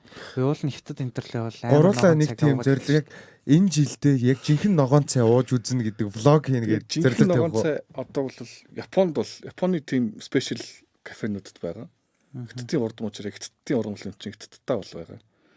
Эсвэл л нөгөө Английн колони үед ичээ тархсан Шри-Ланкийг харалч юм уу энэ тгийн зарим газар бол байж магадгүй. Яг хурамлаараа ингэ шууд тарилантай. Тэрнээс аваад 7 хоногийн дотор тэрийг процесслол шууд тарай одоо юу цай хийж байгаа бол жинхнээсээ real green tea чинь тийм гэсэн шүү. Бидний green tea шиг амттай цайнууд тахгүй. Дүүрээ Цай. одоо нөгөө Гэхдээ хятад гэснээс хятад бүр алж байна тий. Сая 25-д юу үүдсэн нөгөө 25 оны хамгийн одоо юу гэх нөгөө нэг хайлайт болсон scientific discovery enter гэл тэрэн дээр хятадын нөгөө green energy орцсон бэл. Тэр нөгөө Түүхэндээ бид нэр анх удаа ер нь 25 онд coal буюу нөгөө нэг юугаа нүүрснээсээ илүү ногоон технологи одоо тий одоо нөгөө дахин сэргийг тэгэрч мөч хэрэгэлсэн жил болсон юм байна л т. ус амар технологиуд гараадсан юм шүү дээ яг нөхөө. Угаасаа одоо ингээ урагшаа явахаар замын цаана явж байгаа чимээ сонсогддог болсон. Машинууд нь бүгд цэглэхан болсон тий. Чимээ багассан. Тэгээд бүр нөгөө хит амар хүлдрэлтээс болоод сүултээ нөгөө нэг деманд нь багасаад тэгээ үнэн нь унаад эхэлсэн. Тэнгуут одоо ингээл гэртээ ингээл нарны панел авны гэдэг магадгүй 2 3 жилийн өмнө амар зарталтайсан бол одоо авал хямдхан болсон ч гэдэг юм. Тэгээ энэ өөрөө яг нэгтэл рүүгээ зөв хөтлж байгаа. А нөгөө талаар бол би өмнө зөндөл хэлсэн те бид нар ингээм амар их ногоон энерги хэлдэг. Энэ батарейны хаягдлыг ч яг яах юм бэ? Энд ч өөр амар хортой шүү дээ. Яг тиймэрхүү байж болно. Гэхдээ сэргийг тэгэрчим хүч талаасаа бол ногоон энерги те. Гэтэ тэр нөгөө нэг юутай дураг. Тэр чинь юу гэдэг л нөгөө цөмийн Хин хэл энергиэр ажилдаг нөгөө батарейнууд гээд бета юу лээ? Тинчээ нэг өмнө нэг ярьжсэн шүү дээ. Тэр юм яриаггүй. байвал тэр чинь буцаад нөгөө нэг юм копроолоод буцаа задарчдаг. Тэгээд хаягдл биш буцаад тэрийгэ дахиад ашиглаж болно гэдэг тийм технологиуд аягүйх гарч ирж байгаа юм л шүү дээ. Тэгэд 24 онд би бас нэг судалгаа харсан чинь одоо нөгөө дэлхийн нийт дээр нөгөө шин төрлийн оюуны өмчүүд аягүйх гарч ирж байгаа. Тэгэд 24 онд нийтдээ 33.4 сая ийм патентын хүсэл WIPO дээр очсон юм байлээ. World Intellectual Property дээр. Тэгээд тэрний 70 гаруй хувь нь дандаа Азаас. Тэгээд сүүлийн үед Ирланд амар хөгжөд байгаа шүү дээ, тий. Тэгсэн чинь Ирланд нөгөө нэг юм innovation import хийж байгаа хамгийн амар өндөр импорт хийж байгаа орн Ирланд үлээ. Хятад биш, Япон биш, Америк биш, Австрали биш, Ирланд нэг ахаад чеклэх хэрэгтэй хаа. Миний бодлоор одоо би WIPO-өөс авсан 22 оны судалгаагаа ярьж байна. 24 харин тийм одоо 26 шүү дээ. Гэхдээ харин тэр чинь ингээд WIPO-өөс гаргасан хамгийн сүүлийн тайлан 24 оны тайлан гаргасан байна. Тэгээ шинэ тайлан гаргаж хэлэхгүй. Импорт хийсэн гэсэн шүү дээ. Импорт экспорт биш. Экспорт нь хятад гэнэ Америк. За. Экспорт хийсэн юун дээр экспортын номер 1-т нь хятад орж ирж байгаа, 2-т нь Япон, 3-т нь Герман, 4-т нь Нидерланд, 5-т нь United Kingdom, хятад ч бүр 10-т орж ирж байгаа экспорт хийснээрээ. Импорт хийсэн Ирланд 1-т орж ирж байгаа. Тэгээ 2-т болохоор China орж ирж байгаа. Импорт хийж байгаагаар. Тийм үү? Тийм. Би тэгвэл буруу харсан баг та. За би нэг давхарч иглэнэ дараа. За урд хөршгой тогтоол байгаа. Харин Дүүлээ гой тогтоолох юм. юу яаж ирсэн шүү дээ. Хамгийн одоо нөгөө нэг өндөр одоо юу гэдэг эффекттэй дахин сэргийгдэх хэрчм хүчний сорс юу вэ гэхээр ерөнхийдөө салхи харин нөгөө гэрийн хэрэглэн гэх юм уу те хамгийн одоо их ашиглагддаг нь юу вэ гэхээр нарны панел яг зүгээр цахилгааны сорс дээр хамгийн эффектив нь одоо юм байлаар бол ашиглалтаа нуклеар юм хийгээд нэг тог могтой нэг 21-р зууны улс шиг хүн болгоо нэг пост явуулдаг ш тий ра тоглож хат ерөөс орсоор нэг нуклеар power plant хийгээл хамгийн шийдчихдэг гэсэн. За манайч тэр ч хол авах уу. Хідэн хэр удчих вэ? Би тэд ер нь эхлээд хэр удаж байгаа. Хэр удчих вэ? За ер нь болцсон л юм биш тий. Болцсон л байгаа юм. За окей. За 1 цаг 24. За. Тэгээд төгсгөлийн хийх үү? Төгсгөл нь бол за би ер нь нэг Үг хэлчихье. Үг хэлчих нь аяг барьж байгаа юм. Юм уу. Захирал зан суудсан байна. Заас. Ер нь аль тэ ингээд өнөөдөр дармаагаа дээр эрүүл мэндийн сэдвийг сайрлаа. Гэхдээ бид нэр ярьсан болгон абсолют үнэн бол биш үж болно. Тэгэхээр бүгдээрээ давхар дор бүрнээ угаасаа ярьж байгаа юм чинь л ингээд ерөнхийдөө хүмүүсийн сонирхлыг төрүүлээл те. Энэ яг юу юм гэдэг л одоо сэтэл өгөх зорилготой явж байгаа. Дээр нь болж өгвөл сайн сагжааш нөхөх хичээж байгаа. Тийм шүү. Тэгээд Science Minds podcast upgrade хийснийг дахин хэлье. Одоо бид хоёр чи ингэдэг байсан. Хуучин бол ингээ бид хоёр нөгөө нэг студийн юмнууд асуудалтай болол зарим жалуу болол зарим нь ингээл янз бүрийн юм болоод тэрнээсээ болоод бичдэггүй гэж боддог байсан аахгүй. Ингээ бичиж амжихгүй яваад тэр нь бид хоёрын шалтгаан гэж боддог гэсэн. Одоо яг ингээд бүхэл бүтэн маш өндөр стандартын студ ингээ бүх юм байгаа тохиол бичихгүй бид хоёрын муу гэх гэсэн үг. Нэг юм хэлэх хэрэгтэй шүү дээ тий. Одоо энд ингээд өөр бас подкастыг сонирхолтой хиймээр байгаа. Яаж ихэ мэдэхгүй байгаа ч юм уу, хийх газаргүй байгаа ч юм уу. Тим хүмүүс маань эрхмээрөө холбогдоод тэр нь хурдан бах уу надаар дамжуулах байна. Тэгээд ингэх юм бол бас офер байгаа. Олон подкастуудыг ер нь хийдэг бол ямар ч л нэг баг доорож 5 кг 10 кг хэлээ. 5 гэсэн тий. Ер нь бол 5-аас 6 подкаст. Одоо эн чинь бол шүү дээ тий. Нэр нь бол одоогийн байдлаар Leto podcast studio гэдэг ийм тодорхой нэр өгчөд байгаа. Гэхдээ эн чинь нөгөө бүтэн production баггүй. Камер бүх юмтайгаа. Тэгэхээр одоо зэрэгцээд бидний хөгжүүлж байгаа бусад подкастууд байгаа. Маш сонирхолтой. Ингээд тал талын тэдгэрүүд маань ингээд бас мэдээллийг давхар оруулчин тайдаас ороод сонсоод үзээрэй. Гой подкастууд явна шүү. За тэгээ Science Minds podcast-ийн иргэн бишээ. Энд чинь иргэн ирэлт. Иргэн ирэлт rebrand хийсэн. За тийм ээ. Тийм rebranding хийсэн эхний дугаар энэ хүрээд гэхдээ аудиогоор явчлаа. Тэгвэл бит хоёр нөгөө нэг дугартаа гайхуулах гээд аудиогоор явцсан шүү. За тэгээд та Дармагийн юг дахиад тавьчих. Тэгээд Science Minds podcast-ийнхаа явдаг Википедиаг хийсээр байгаарай гэд нэг жоохон бичээд өгөөрэй. Тэгэхгүй бол одоо ингээ волюм мэлээ сарлын энтер гэд.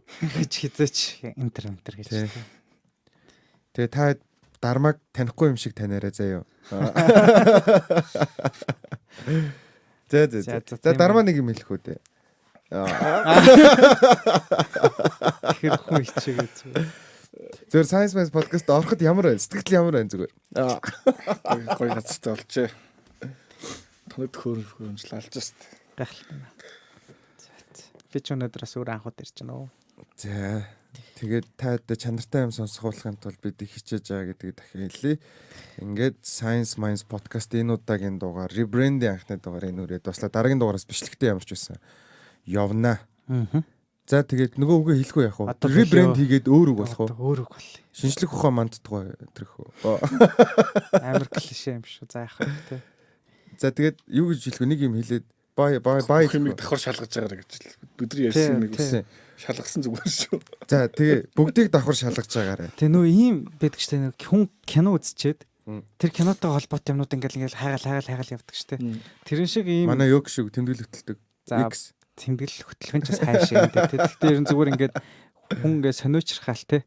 Ялангуяа энэ болсон явдал дээр сэдвлэг мэдвэлэг гэхээр ингээд хүн яадаг ш. Тэрэн шиг ингээд сайенсын сэдвүүдийг тэгдэг байх нь л одоо бидний зорилго байгаа шүү. Тэ. Тэгэхээр албаар дунд нэг хотлоо мэдээлэл өгдөг болох ба. Тэрийг нь олсон хүнд нь шагналтай тий. Ер нь нэрээ тэгдэх үү? Нэг тэгж үзүүл бас тий. Science Minds podcast-ийн голд нь нэг заавал худлаа мэдээлэл дараагийн дугаараас тавина. Тэгээ тэрийг яг олж чадах юм бол гой бэлэг өгнө шүү. Аха. Тэмэрчээс өгнө. Эсвэл ирэх мэт. Тусгай бэлдсэн ширхнэ. Орон цаг байна. За би чимэг боллоо. Audition шийдсэнд баярлалаа. За тэгээ Science Minds podcast-ийн энэ удаагийн дугаар энэ үрээд өндөрлөж байна. Энэ хүртэл сонссон та бүхэнд маш их баярлалаа. Баяртай. Double check please.